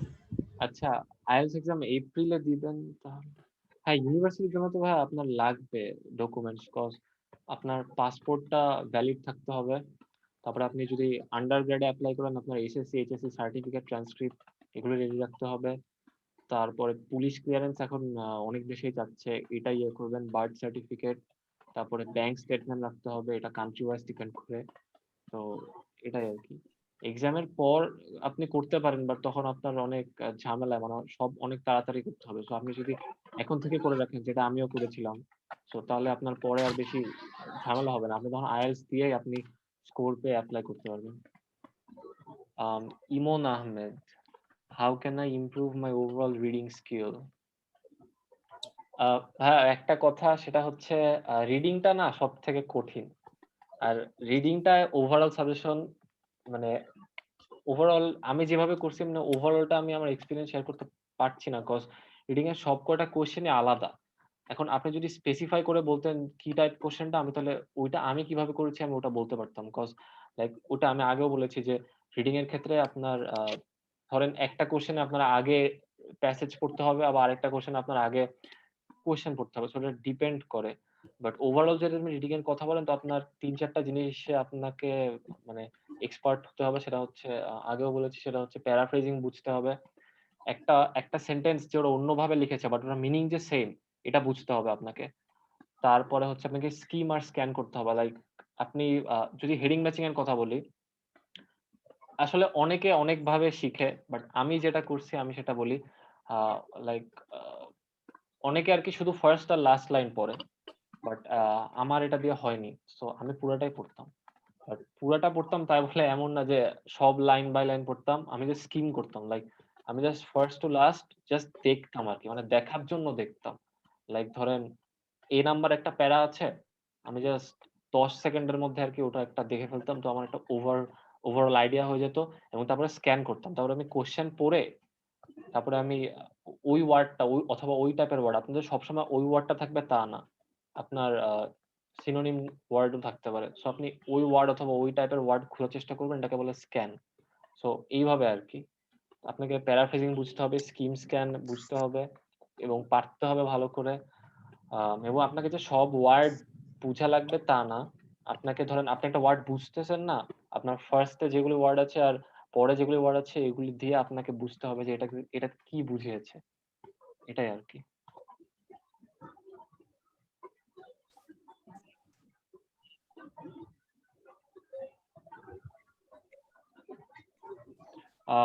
as রিডিং এর usual জন্য তাহলে পার্ট ওয়াইজ কোশ্চেন গুলো সলভ করব। আচ্ছা না ফাইজ ভাই, ফায়াজ পার্ট ওয়াইজ আপনাকে করতে হবে না। আমি আপনাকে আগে বলি আপনি কি করবেন যদি আপনার রিডিং এ ভালো আসে না। তো আমি যেটা করেছিলাম, আমি ১ম এ কোয়েশ্চেন স্ট্রাকচারটা দেখেছিলাম। যেমন রিডিং এ কিন্তু অনেক টাইপের জিনিসপত্রই আছে। যেমন এমসিকিউ আছে। তারপরে হচ্ছে আর কি আছে? ভুলে গেছি ম্যাম, আর কি আছে? এমসিকিউ আছে। হেডিং ম্যাচিং আছে, ট্রু ফলস হ্যাঁ, নট হ্যাঁ। গিভেন আছে। Heading matching, true false not given, yes no not given, তো অনেক কিছু আছে। তো আপনাকে যখন এই কোশ্চেন টাইপ গুলোর সাথে ফ্যামিলিয়ার হয়ে যাবেন, তারপরে আপনি দেখবেন যে কিভাবে এগুলি সলভ করে। তো মোটামুটি সবগুলো আপনি একবার করে দেখবেন যে কিভাবে সলভ করে। আমি নরমালি ৪ টা ইউটিউব চ্যানেল দেখেছিলাম। তো আমি ওই চ্যানেলগুলোর নাম এখানে দিয়ে দিব। তো আপনারা ওগুলি দেখতে পারেন।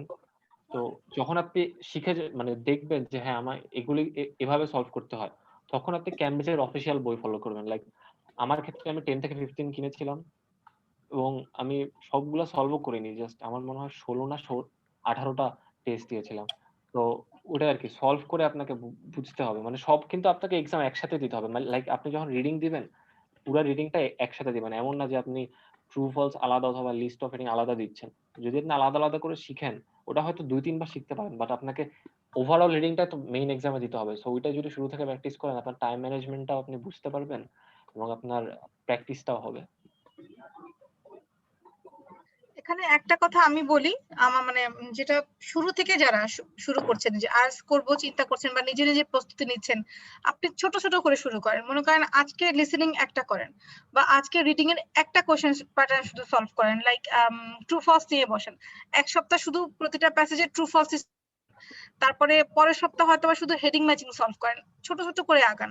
একসাথে পুরো একটা প্যাসেজ যদি সবগুলো কোশ্চেন প্যাটার্ন সলভ করতে যান, তখন পাজলড হয়ে যাবেন। মনে হবে ওরে বাবা এত কঠিন আইএলটিএস এক্সাম, এক্সামই দেওয়া দরকার নেই, ঘরের ছেলে ঘরে থাকি, ঘরের মেয়ে ঘরে থাকি, দেশের বাইরেই যেতে হবে না আমার। তো ছোট ছোট করে স্টেপ বাই স্টেপ আগান। তখন হবে কি যে আপনার কাছেই মনে হবে যে আসলে জিনিসটা সহজ। আসলে কিন্তু মানে আইএলটিএস এর বিষয়টা এত কঠিন কিছু না। হ্যাঁ, সবই আমরা জানি। ১২ বছর ধরে ১৪ বছর ধরে ইংরেজি পড়ে, যারা ইংরেজিতে অনার্স মাস্টার্স করেছেন তারা আরো বেশি সময় ধরে করেছেন। এখানে কঠিন কিছু না। এখানে জাস্ট আপনার এতদিন ধরে কি কি শিখেছেন সেটা একটা প্রস্তুতি পরীক্ষা, আর কিছু না। সেটা একটা ইভ্যালুয়েশন, একটা অ্যাসেসমেন্ট, আর কিছু না। আপনি ইংরেজি কতটুকু জানেন সেটাই।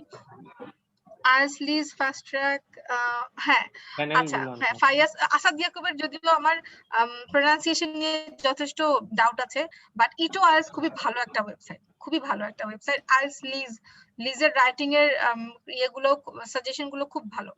তো এগুলোও দেখতে পারেন আপনারা যদি ইউটিউবের কোনো ভিডিও দেখতে চান। লিসেনিং ইমপ্রুভ করব কিভাবে, এমসিকিউ গুলোতে অনেক প্রবলেম হচ্ছে। লিসেনিংটা মনোযোগ দিয়ে শোনাটা খুব জরুরি। আর লিসেনিং এর সবচেয়ে গুরুত্বপূর্ণ কাজটা কি, আগে থেকে কোশ্চেনটা পড়ে নেওয়া। যখন শুনবেন আপনি, তখন যদি কোশ্চেনের কি পয়েন্ট গুলো আপনি আগে থেকে পড়ে নেন, তখন আপনি বুঝবেন যে কোন পয়েন্টে গিয়ে আপনার আনসারটা বলবে। আর এমসিকিউ একটা খুব সুন্দর পদ্ধতি হচ্ছে এলিমিনেশন প্রসেস। যেটাকে নিয়ে নেগেটিভ কথা বলবে সেই অপশনটাকে বাদ দিয়ে দিবেন, যেটাকে নিয়ে কথা বলছে না সেই অপশনটাকে কেটে বাদ দিয়ে দিবেন। তখন দেখবেন যেটা বাকি থাকবে ওটার সাথে আপনি কোরিলেট করতে না পারলেও আনসারটা ওটাই হয়। অনেক সময় আমরা বুঝতে পারি না, কিন্তু আনসারটা ওটা হয়। নেক্সট মান্থ এক্সাম দিব, তাহলে এক্সাম অ্যাপ্রোচ সলভ করব নাও।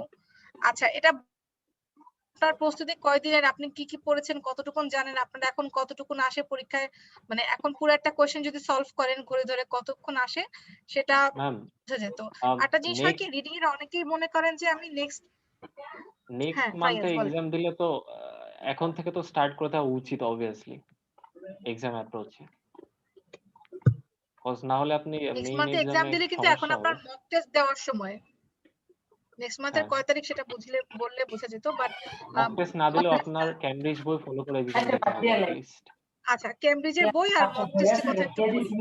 অনেকে মনে করেন কি, অনেকে মনে করেন কি যে মক টেস্ট মক টেস্ট দেওয়ার আমার দরকার কি? আমি তো জানি পারবো পরীক্ষা দিতে পারবো। অনেক ৫-৬ বার পরীক্ষা দিলেও মক টেস্টটা খুবই গুরুত্বপূর্ণ। কেন? কারণ এক্সাম দেওয়ার আগে একটা এক্সাম প্রেশার কাজ করে। আপনি যখন মক টেস্ট ২ টা একটা দিবেন তখন ওই আপনি যদি ৫ বারও পরীক্ষা দেন, প্রতিবার পরীক্ষা দেওয়ার অনুভূতি ভিন্ন। আপনি যদি প্রতিটা বার পরীক্ষা দেওয়ার আপনার কি বলে ওটাকে মানে এক্সাম প্রেশার ডিফারেন্ট। সো ওই এক্সাম প্রেশারটা একটু হালকা হয়ে যাবে যদি আপনি মক টেস্ট দিয়ে যান। মনে করেন আপনি 2018 তে পরীক্ষা দিয়েছেন, 2021 আর 2018 কিন্তু এক না। আচ্ছা, এই গেল মক টেস্টের কথা। মক টেস্ট অবশ্যই একটা হলেও দিবেন। কেন? মক টেস্ট দিলে আপনার ওই এনভায়রনমেন্টের সাথে একটা অ্যাডজাস্টমেন্ট চলে আসবে। আর একটা জিনিস হচ্ছে মক টেস্ট অবশ্যই এমন জায়গায় দিবেন যেখানে আপনার মক টেস্টের ইভ্যালুয়েশন দিবে, যেখানে আপনার টেস্টটা শুধু একটা স্কোর দিয়ে আপনাকে ছেড়ে দিবে না বা এসএমএস একটা স্কোর দিয়ে দিবে না, আপনাকে ডিটেইলসে বলবে যে আপনি এই ভাবে আগালে এখানে ভালো করতেন, এই জায়গাতে আপনার সমস্যা হয়েছে, বোথ স্পিকিং এবং রাইটিং। আচ্ছা, আরেকটা জিনিস হচ্ছে কি যেন বলছিলাম মক টেস্টের সাথে আরেকটা কথা ভুলে গেলাম তো,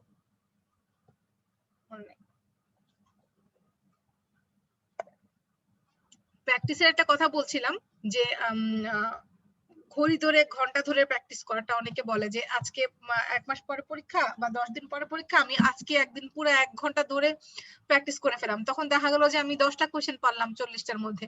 কোনো মানে হয় না এভাবে পড়ার। আপনি যেহেতু আপনি এখন পরীক্ষা দিচ্ছেন না, এত এক্সট্রা প্রেশার মাথায় দিয়েন না। আপনি সারাদিন লাগলে একটা প্যাসেজই সলভ করেন, কারণ আপনি অন্যান্য সব কোশ্চেন প্যাটার্ন সলভ করার নিয়ম আপনি জেনে গেছেন। তাহলে আপনি একটা প্যাসেজই সারাদিন ধরে প্র্যাকটিস করেন। প্রথমবার করেন হয়তোবা ভুল হবে কিছু কিছু, যেটা ভুল হলো সেটার সঠিক উত্তরটা কি আপনি নিজে বের করার চেষ্টা করেন, সময় লাগুক বাট করেন। তখন হবে কি যে ওরা কিভাবে আনসার গুলো নিচ্ছে আপনি সেই প্যাটার্ন সময় গিয়ে বুঝে যাবেন যে আচ্ছা এইভাবে তাহলে ফলস লিখলে, এইভাবে তাহলে আনসারটা কোরিলেট না করলে ফলস হবে, আচ্ছা এইভাবে তাহলে কন্ট্রাডিক্ট করছে তাই এইটা এইভাবে আসে নাই প্যাসেজের মধ্যে, তাহলে এর জন্য হয়তো নট গিভেন হয়েছে, বা এই কিওয়ার্ড গুলো হয়তো বা এইভাবে আসে নাই, বা এই মডিফায়ার গুলোর জন্য হয়তো বা আনসারটা ফলস বা ইয়ে হচ্ছে, ট্রু হচ্ছে। তখন আপনি নিজেই নিজের একটা পদ্ধতি আবিষ্কার করে ফেলবেন যে আচ্ছা তাহলে এভাবে এটার আনসার নিচ্ছে, এভাবে এটার আনসার দিচ্ছে। তাহসিনের বাসার কিছু বলতে চাচ্ছেন? আনমিউট করেছেন।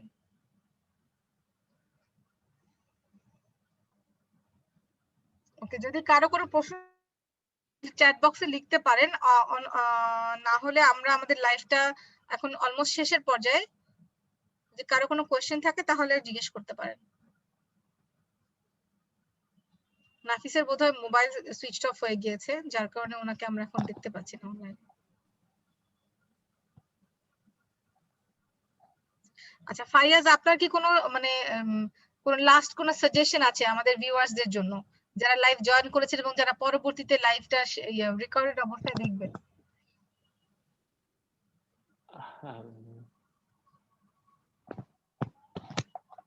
আমি যেটা বলবো যে সেটা হচ্ছে প্রেশার নিবেন অবভিয়াসলি, বাট ওই আপনার যে অনেককেই শুনছি ম্যাম যে অনেকেই বলে যে আমি 10 ঘন্টা প্র্যাকটিস করছি, 12 ঘন্টা প্র্যাকটিস করছি। এগুলি আসলে লাভ নাই, কারণ আপনি যখন আপনার এমনিতেই 3-4 ঘন্টা হয়ে যাবে না, আপনার এমনিতেই মন বসবে না, তো এমনিতে আপনার মন বসবে না, সো আপনি আলটিমেটলি যেগুলো এক্সাম দিবেন ওগুলাতে আপনি আপনার বেস্টটা দিতে পারবেন না। সো আমি যেটা করতাম সেটা হচ্ছে লাইক আমার লিসেনিং এ মোটামুটি ভালোই আসতো সব সময়, তো আমি এই জন্য প্রতিদিন লিসেনিংটা দিতাম, আমার মজা লাগতো দিতে তাই। আর রিডিংটা আমি প্রতিদিন দিতাম 1টা থেকে 2টা। রিডিংটা দিতাম ডেভেলপ করার জন্য নিজেকে, আর রাইটিংটা হচ্ছে একদিন পর পর একটা করে দিতাম, টাস্ক 2 টাস্ক 1। এটা আসলে আপনার উপর ডিপেন্ড করবে। আপনি তো ওই একটা কথা যে আপনি যদি রাইটিং এ একটু কম পান, তার মানে আপনি 10 ঘন্টা ধরে রাইটিং দিলেন আজকে, আপনার লাভ নাই। আপনাকে হচ্ছে বুঝতে হবে যে আপনি কিভাবে লিখবেন, আপনার স্ট্রাকচারটা বুঝতে হবে, আপনাকে অনেক টাইপের সেন্টেন্স লিখতে হবে, আপনাকে ভালো ভালো ওয়ার্ডস ইউজ করতে হবে। তো এটাই হচ্ছে। আর স্পিকিং প্র্যাকটিস কিভাবে করব? আচ্ছা না, আমি আমার স্পিকিং এর ওই কিউ কার্ডের টেকনিকটা বলবো আমি যেভাবে হ্যাঁ করছিলাম। শিওর। তো নরমালি স্পিকিং এ যেটা হয় যে সবাই ম্যাক্সিমাম বলতে গেলে এই কিউ কার্ডেই ভয় পায়, আমি নিজেই ভয় পাইছিলাম। ইভেন আমি মক টেস্ট দিয়েছিলাম, তো তখন এমন আহ, 1 দিন অথবা 2 দিন হয়েছে যে আমি 2 মিনিট বলতে হয় না, তো আমি দেখা গেল যে 1 মিনিট 20 সেকেন্ড বলার পর আর জানি না মানে literally I was out of words. So আমি একদম থেমে গেছি। সো এটার জন্য আমি পরে একটা টেকনিক বের করছি যেভাবে আর কি আমি দিয়েছিলাম। তো মেইন পরীক্ষাটাও এটা ফলো করছি। তো এটাতে আপনার ফার্স্ট আপনার যেটা করতে হবে আপনার ফ্লুয়েন্সিটা বাড়াইতে হবে। যে আপনার ২-৩ জন ফ্রেন্ড অথবা ১-২ জন ফ্রেন্ডের সাথে আপনি ডেইলি কথা বলবেন। আর স্পেসিফিক্যালি কিউ কার্ডের জন্যে আপনি যে ১ মিনিট সময়টা পান, লাইক আমার কাছে আমি আমার পরীক্ষাটা যদি বলি আমার মেইন পরীক্ষা আসছিল হচ্ছে describe a time when you got lost. তো আমি জীবনে কিন্তু কোথাও হারাই যাইনি। তো আমি এটা কেমনে লিখছি? মানে আমি জানি আমার কি নিয়ে বলতে হবে। সো আমি যেটা করতাম, আমি জানতাম যে আমার কি নিয়ে বলতে হবে। বাট আমার যে এখন একটা স্টোরি বানাতে হবে, এটা আমি কোয়েশ্চেন পাওয়ার সাথে, সাথে চিন্তা করতাম না যে আমি কিভাবে বানাবো। আর এই নিচে যেগুলি সাব কোয়েশ্চেনস থাকে ৩-৪ টা, ওগুলো আমি দেখতামও না কখনো। সো আমি জাস্ট মেইন ইয়েটা পড়তাম। তারপরে আমি আমার মাথায় আছে যে আমি কি নিয়ে বানাবো। সো আমি যখন ওই পেজটা নিতাম, যেই কিউ কার্ডের জন্য ছোট একটা পেজ দেয়। তো এটাকে আমি ২ ভাগে ভাগ করতাম। একটা বাম সাইড, একটা ডান সাইড। বাম সাইডে হচ্ছে আমি কয়েকটা ওই রিলেটেড ওয়ার্ডস লিখতাম। আমি বলছিলাম কিছুক্ষণ আগে যে আমি প্রতিদিন ৫-১০ টা করে নতুন ওয়ার্ড শিখছিলাম। তো ওই ওয়ার্ড গুলা আমি মানে নরমাল ওয়ার্ড না, একটু ইউনিক টাইপ ওয়ার্ডস যেগুলো আপনি সব জায়গাতে মোটামুটি ইউজ করতে পারবেন। ওই ওয়ার্ডস গুলো আমি বাম সাইডে লিখতাম এবং চেষ্টা করতাম ওই সবগুলো ওয়ার্ডসই বলার জন্য। আর ডান দিকে লিখতাম হচ্ছে আমি কানেক্টরস আর হচ্ছে আপনার কিছু ফ্রেজেস, কোলোকেশনস অথবা আর হচ্ছে আপনার এই স্ট্রাকচার, সেন্টেন্স স্ট্রাকচার। সো আমি এই ২ ভাগে আমারটাকে ভাগ করতাম। তো যখন আমি এই রিলেটেড ওয়ার্ড গুলা লিখতাম বাম সাইডে, তখন আপনি যখন একটা আপনি ধরেন মেলা নিয়ে কিছু একটা লিখবেন, ফেয়ার। তো তখন আপনি লাইক ধরেন বালুনস অথবা আপনি স্টলস তো অবশ্যই ধরেন ভোকাবুলারি মানে এত উইক ভোকাবুলারি ইউজ করি না, আমি এক্সাম্পল দিচ্ছি। সো যখন আপনি বেলুন ওয়ার্ডটা লিখবেন তখন কিন্তু আপনার মাথাতে এমনিতে চলে আসবে হ্যাঁ আমার বেলুন নিয়ে কিছু বলতে হবে এবং অটোমেটিক্যালি আপনার ওই থিংকিংটা গ্রো করতে হবে যে আমি বেলুন নিয়ে কি বলবো। সো ওইটাই আমি প্রথমেই কিউ কার্ড পাওয়ার পরে নার্ভাস হয়ে যাইতাম না। মানে আমার কিন্তু আনসিন কিউ কার্ড আসছিল মেইন পরীক্ষায়। আমি কখনো হারায় যাইনি। বাট আমি কিউ কার্ড আমি ওই কাগজটা নিয়েছি এবং বাম সাইডে ওয়ার্ড গুলা লিখেছি এবং তখনই আমি চিন্তা করছি যে আমি কি বলবো। এবং লেখার সময় আপনাকে চিন্তা করতে হবে আপনি কি হিসাবে সাজাবেন। আপনি যে হিসাবে সাজাবেন ওই হিসাবে কিন্তু সবসময় যায় না। আমার নিজেরও ওই হিসাবে যায়নি। বাট যখন আপনি ভোকাবুলারি গুলো দেখবেন আপনি কিন্তু দেখে দেখে বলতে পারবেন। তখন আপনি ওখান থেকে এটা পিক করবেন আর বলবেন। এমন না যে আপনাকে মানে জোর করে ঢুকায় দিতে হবে ওয়ার্ড গুলা। আপনি ন্যাচারালি যত পারেন চেষ্টা করবেন। আর ডান সাইডের ওয়ার্ড গুলা, ডান সাইডের যেগুলি ওগুলো দিয়ে আপনি কানেক্ট করবেন সেন্টেন্স। তারপরে কমপ্লেক্স স্ট্রাকচার ইউজ করবেন। এইটা কমপ্লেক্স আর কম্পাউন্ড স্ট্রাকচার আপনার লাগবেই ভালো মার্কস পাওয়ার 7 এন্ড অ্যাবভ পাওয়ার জন্য বলতে গেলে। আর আপনি নরমাল ওয়ার্ডস দিয়ে পারবেন না। আর একটা জিনিস আমি বলবো যে don't ever use the word very. এটা রাইটিং অথবা স্পিকিং কোথাও ইউজ করবেন না। হ্যাঁ, লাইক এটা খুবই একটা কমন একটা ওয়ার্ড। লাইক এটা ইউজ না করাই ভালো। আপনি ভেরি স্ট্রং না লিখে আপনি আনইয়েল্ডিং লিখতে পারেন অথবা মাইটি লিখতে পারেন। তারপর ভেরি রিস্কি না লিখে আপনি হ্যাজার্ডাস অথবা পেরিলাস অনেক কিছু লিখতে পারেন। সো ভেরি ওয়ার্ডটা ইউজ করবেন না স্পিকিং এর ক্ষেত্রে। আর অনেক কোলোকেশন অথবা ফ্রেজেস ইউজ করবেন। এই আর সেন্টেন্স গুলোকে আপনি ইলংগেট করার চেষ্টা করবেন। কজ ১-২ লাইনে কখনো না দিয়ে চেষ্টা করবেন ৩ লাইনে দেওয়ার অ্যান্সার। এটাই হচ্ছে স্পিকিং এ আমি যে টেকনিকটা ফলো করছি সেটা। এই ২ ভাগে ভাগ করে তারপর ওটা দেখে দেখে বলা। তো এটার জন্য আপনাকে আগে ফ্লুয়েন্ট হতে হবে আপনার প্র্যাকটিস করে। কজ ফ্লুয়েন্ট না হলে আপনি এটা ইমপ্লিমেন্ট করতে পারবেন না। আরেকটা জিনিস যে অনেকে অ্যাকসেন্ট নিয়ে ভাবে, আসলে অ্যাকসেন্ট আইএলটিএস দেখে না। আপনার প্রোনাউন্সিয়েশন তো দেখে।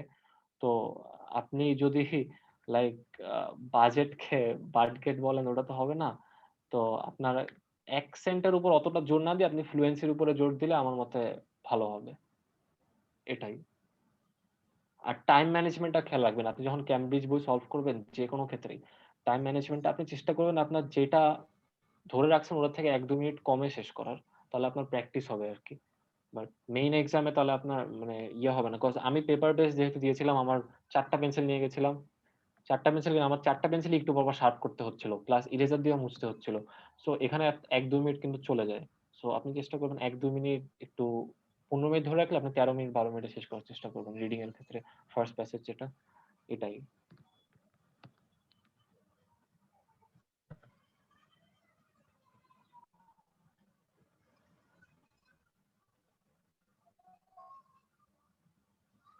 আচ্ছা।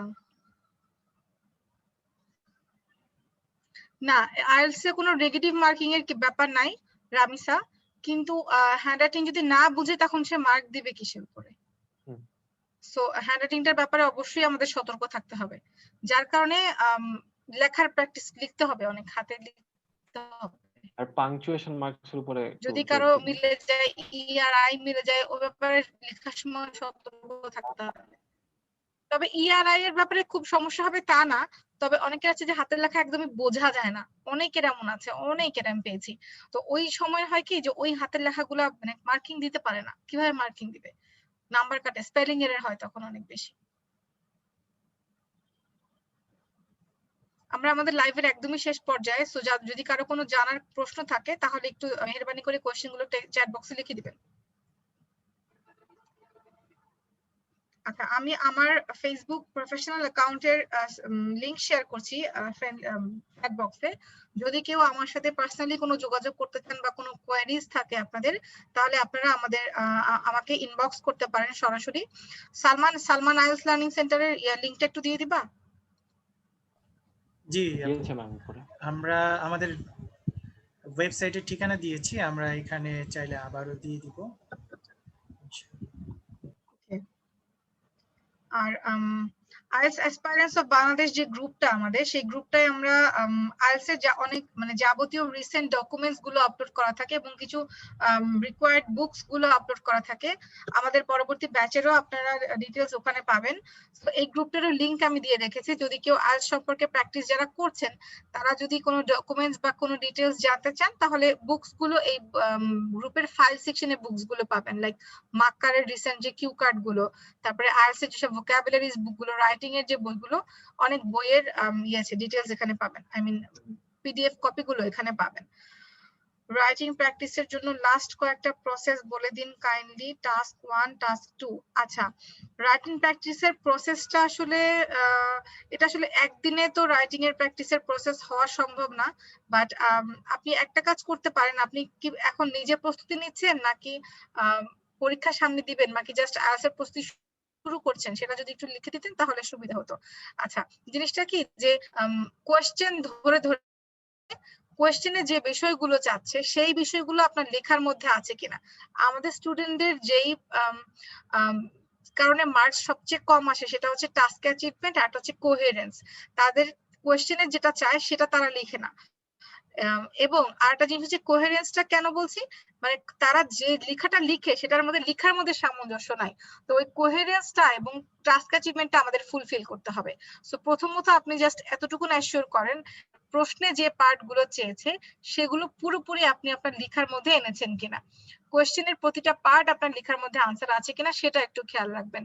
এবং আপনি যে লেখাগুলো লিখেছেন আপনার বাক্যগুলো একটার সাথে একটা সামঞ্জস্যপূর্ণ কিনা, আপনার প্যারাগ্রাফিংটা ঠিক আছে কিনা, এগুলো একটু সার্টেন জিনিস আপনি খেয়াল রাখেন। সুগার খান কি কিছু বলতে চায়? চ্যাট বক্সে দয়া করে লিখে দিবেন, দোয়া করবেন। মেনি মেনি থ্যাঙ্কস আপনাদের। ওকে, আপনাদেরকে অসংখ্য ধন্যবাদ সবাইকে এত কষ্ট করে এই ছুটির দিনে রাত 10টা পর্যন্ত বসে বসে আমাদের লাইভটা দেখার জন্য।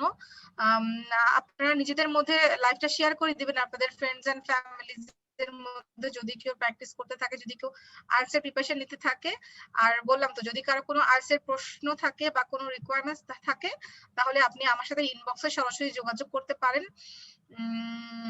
ওকে, সো তাহলে আজকে আমরা এখানেই শেষ করছি। সবাইকে অসংখ্য ধন্যবাদ, সবাই ভালো সুগার থাকবেন। খান হ্যাপি লার্নিং একটা এভরিবডি। কোশ্চেন করবে ম্যাম, ওটা একটু লাস্ট। হ্যাঁ, সুগার খান নিজেকে আনমিউট করেন এবং আনমিউট করে কোয়েশ্চেন করেন। জি, ওই যে আমি একটু লেট হয়েছি, একটু কাজ ছিল তো, একটু বাজারে গিয়েছিলাম। আচ্ছা, আমি আর্লি টাইমে ওই যে অ্যাড হওয়ার কথা ছিল, ওই যে আর আমার মোবাইল স্টোরেজ ইনসাফিসিয়েন্ট থাকার কারণে আমি অ্যাড হইতে পারি নাই। এনি হাউ এখন অ্যাড হয়েছি, ওই যে অ্যাপস গুলা ডিলিট করা লাগছে, আর আমি একটু স্ট্রাগলিং করছিলাম ওই যে এটাতে আসার জন্য। যেটা মেইন কথা হয়েছে রিডিং পার্ট আছে না, রিডিংটা ওই যে সময়ের ভিতর 40টা কোয়েশ্চেন থাকে আর 3টা প্যাসেজ থাকে। তো এটা till today it's gonna be nightmare for me. I can't find any basic solutions or any proper method, the way I can solve it out. So I have already made up my mind to sit for hours in May, but I'm not getting my best preparation till today. Most importantly, whenever I'm gonna take any mock test by myself, and sometimes one interesting matter I would like to share all of you that I only got 13 out of 40. That means 2 poor score to mention. So I have already I mean, I've got a great enthusiasm in order to go abroad, but right now I'm facing some difficulties in reading and writing as well. Even though I did not try that much level in writing, but once I start practicing in writing, it's gonna be doable for me. But in reading module, it seems to be too difficult to mention. Truly. ভাইয়া writing এ কোন question টাইপটায় বেশি সমস্যা হচ্ছে? Cause ওই যে ভাই মানে রাইটিংটা আসলে সবচেয়ে কঠিন এবং overall reading overall reading a আসলে এভাবে বলা আমি বলতে পারবো না, ম্যাম যদি পারেন তো। কজ আপনি যদি একটু স্পেসিফাই করে দিতেন আপনার কোশ্চেন টাইপটা, তখন ওভারঅল আমি রিডিং এর জন্য আসলে কি ওই যে বলেছিলাম যে প্র্যাকটিস করাটা, একটা প্যাসেজ ধরে যদি আমরা প্র্যাকটিস করি এবং যতক্ষণ পর্যন্ত সবগুলো আনসার আমি খুঁজে না বের করতে পারবো ততক্ষণ প্র্যাকটিস করব। এমন না যে ঘড়ি ধরে করলাম, আচ্ছা 20টা হলো বা ওই প্যাসেজ শেষ আর পরের প্যাসেজ চলে যাব, না। ওই প্যাসেজটার কোশ্চেন গুলো আমি যতক্ষণ পর্যন্ত আনসার খুঁজে না পাবো বোঝার চেষ্টা করব যে আনসার গুলো তারা কিভাবে দিচ্ছে, ওরা যে আনসার দিচ্ছে কোথায় কোন জিনিসটা আছে বলে ট্রু হচ্ছে, ওটার এক্সপ্লেনেশন কি হতে পারে, নিজে নিজে এক্সপ্লেনেশনটা খুঁজে বের করা। তখন হয় কি যে তাহলে আমরাই প্যাটার্নটা বুঝতে পারি যে আসলে আনসারটা কিভাবে আসে বা কিভাবে ওরা কোশ্চেনের আনসার গুলো ধরে বা আনসারটা কি করে সঠিক করা সম্ভব। আর কোশ্চেন ওয়াইজ কোশ্চেন হলে হয়তো বা টিপস আছে নাকি? হ্যালো জি, কোয়েশ্চেন ওয়াইজ হইছে আপু কি ওই যে also I mean list of headings আছে, আবার which information contains the information. I mean, which question contains the information information? Matching. Yeah, more probably. But I'm too weak to mention. So, list of headings.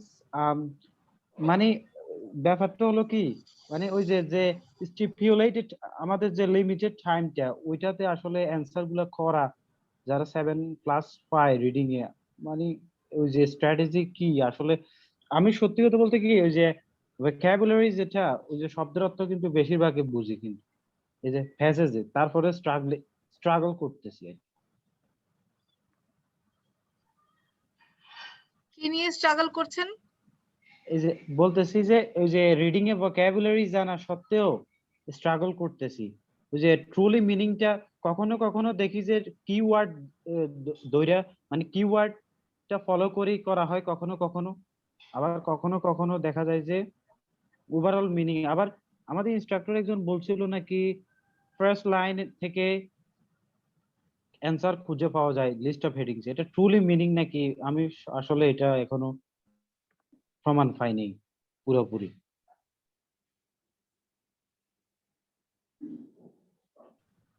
আচ্ছা, জিনিসটা হয় কি যে summary থাকে বা একটা হেডিং থাকে প্যারাগ্রাফটা, তো ওই প্যারাগ্রাফটা আপনাকে পড়তে হবে বা বুঝতে হবে। এখন পুরো line by line to the point বোঝার মতন অনেক সময় দেখা যায় সময় আমাদের হাতে থাকে না।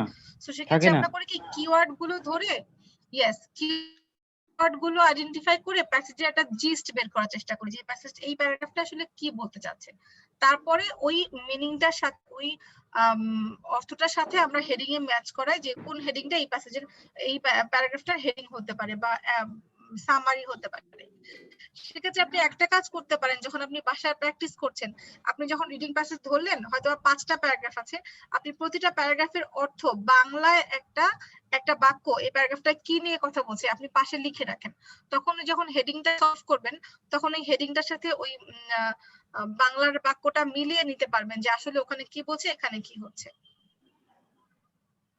করে দেখতে পারেন, এভাবে আপনার সুবিধা হয় কিনা। না এটা কি আসলে কি সত্যি নাকি আপু ওই যে list of headings first couple of lines and then last couple of lines are going to be more likely to first লাইনটা answer. হয় কি যে 90% এর ক্ষেত্রে ফার্স্ট লাইনটা হচ্ছে থাকে প্যারাগ্রাফের টপিক সেন্টেন্স, এবং topic sentence is such a sentence যেটা আপনার প্যারাগ্রাফের একটা মেইন আইডিয়া থাকবে। তো ফার্স্ট সেকেন্ড প্রথম দুইটা ইয়েতে কোশ্চেনে সেন্টেন্সে অবশ্যই টপিক সম্পর্কে ওই প্যারাগ্রাফ সম্পর্কে একটা আইডিয়া জিনিসটা আসে। ওখানে হয় কি যে আপনার টপিক সেন্টেন্স গুলো এমন না যে সবসময় ফার্স্ট লাইনে বা লাস্ট লাইনেই থাকবে।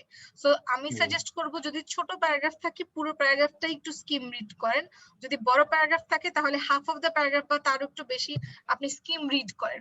বলবো না যে line by line word to word পড়েন, বাট স্কিম করেন, স্কিম করে ওটার ধারণা বোঝার চেষ্টা করেন। মানে জাস্ট ম্যাম চোখ গুলানো type. Hello, can you hear me? পরেই যে আপনি মিনিংটা বুঝতে পারবেন সেটা কি? Does that answer your question, Sugar? Hello. G, we can hear Yeah, you. does that answer your question? To be honest, I didn't understand. আচ্ছা ভাই, আমি আমার কোন জিনিসটা বুঝতে পারেননি? ওহো, আচ্ছা আচ্ছা, রিডিং এর ক্ষেত্রে না? আচ্ছা, জি, যে রিডিং এর reading এর কথা ক্ষেত্রে বলা আসলে- হয়েছিল। আপনি একটা কাজ করতে পারেন সুগার খান, রিডিং নিয়ে আমরা আরো আলোচনা করেছিলাম আমাদের লাইভের শুরুর দিকে। জি তো আমাদের এই লাইভটা শেষ হওয়ার পরে আপনি শুরু থেকে লাইভটা একটু রিপিট করে দেখতে পারেন সময় নিয়ে, এবং তারপরে যদি আপনার কিছু কোয়েশ্চেন থাকে সেটা আপনি ওখানে কমেন্ট বক্সে যদি লিখে দেন তখন আমরা সেই কমেন্ট বক্সে ওটা রিপ্লাই করব। আর পরবর্তীতে আমরা যে লাইভ করার ইচ্ছা আছে, আমাদের দুজন স্টুডেন্ট তারা জার্মানিতে পড়তে যাচ্ছেন এবং জার্মানিতে একজনের অ্যাডমিশন হয়ে গিয়েছেন আর একজনের অ্যাডমিশন প্রসেসে আছে। সো পরবর্তী আমাদের লাইভটা হবে probably next Friday or then Friday next after next Friday. ওটা হবে হচ্ছে ওনাদের আইএলটিএস জার্নি এবং জার্মানে ওনাদের অ্যাডমিশন নিয়ে আমরা চেষ্টা করব যে মানে যাদের মাধ্যমে ওনারা অ্যাপ্লিকেশন প্রসিজার করেছে তাদেরকেও আপনাদের সাথে নিয়ে আসেন। তো অবশ্যই আমাদের সাথে থাকবেন এবং পরবর্তী লাইভে sure, আমাদের সাথে sure, জয়েন করার জন্য sure. সবাইকে I would be সবাইকে glad to- অনুরোধ জানাচ্ছি। I said I Okay, would be very so glad to আজকে- have thank you very much a meeting session with all of you, with all of experienced person. Most importantly, here I can see, I mean, Azman brother. So please, could you tell me something? I would be very grateful to you. Like in speaking, more importantly, you could share something experience from speaking, reading. আমি আমার এই টেকনিকটা আগে বলে দিয়েছি। আপনি যদি ইউটিউবে ঢুকে পরে লাইভটা দেখেন, ওখানে আমি যেভাবে কিউ কার্ড সলভ করেছিলাম ওটা আপনি হ্যাঁ, জি, ওটা আমি বলেছি আগে। আমাদের সাথে আরো যে একজন গেস্ট ছিলেন ওনারও এক্সপেরিয়েন্স শেয়ার করা হয়েছে। আপনি একটু কষ্ট করে লাইভটা আবার রিপিট দেখে ইউটিউবে নেবেন। আপনাকে একটু কষ্ট করতে তো আজকে আমরা লাইভটা এখানেই শেষ করছি। সবাইকে অসংখ্য ধন্যবাদ আমাদের সাথে থাকার জন্য। আবারও আমাদের লাইভে আপনাদেরকে সাথে আচ্ছা। পাবো ইনশাআল্লাহ, সেই আশায় রাখছি। আসসালামু আলাইকুম, সবাই ভালো থাকবেন। গুড নাইট, আসসালামু থ্যাংক ইউ আলাইকুম। এভরিওয়ান, আসসালামু আলাইকুম।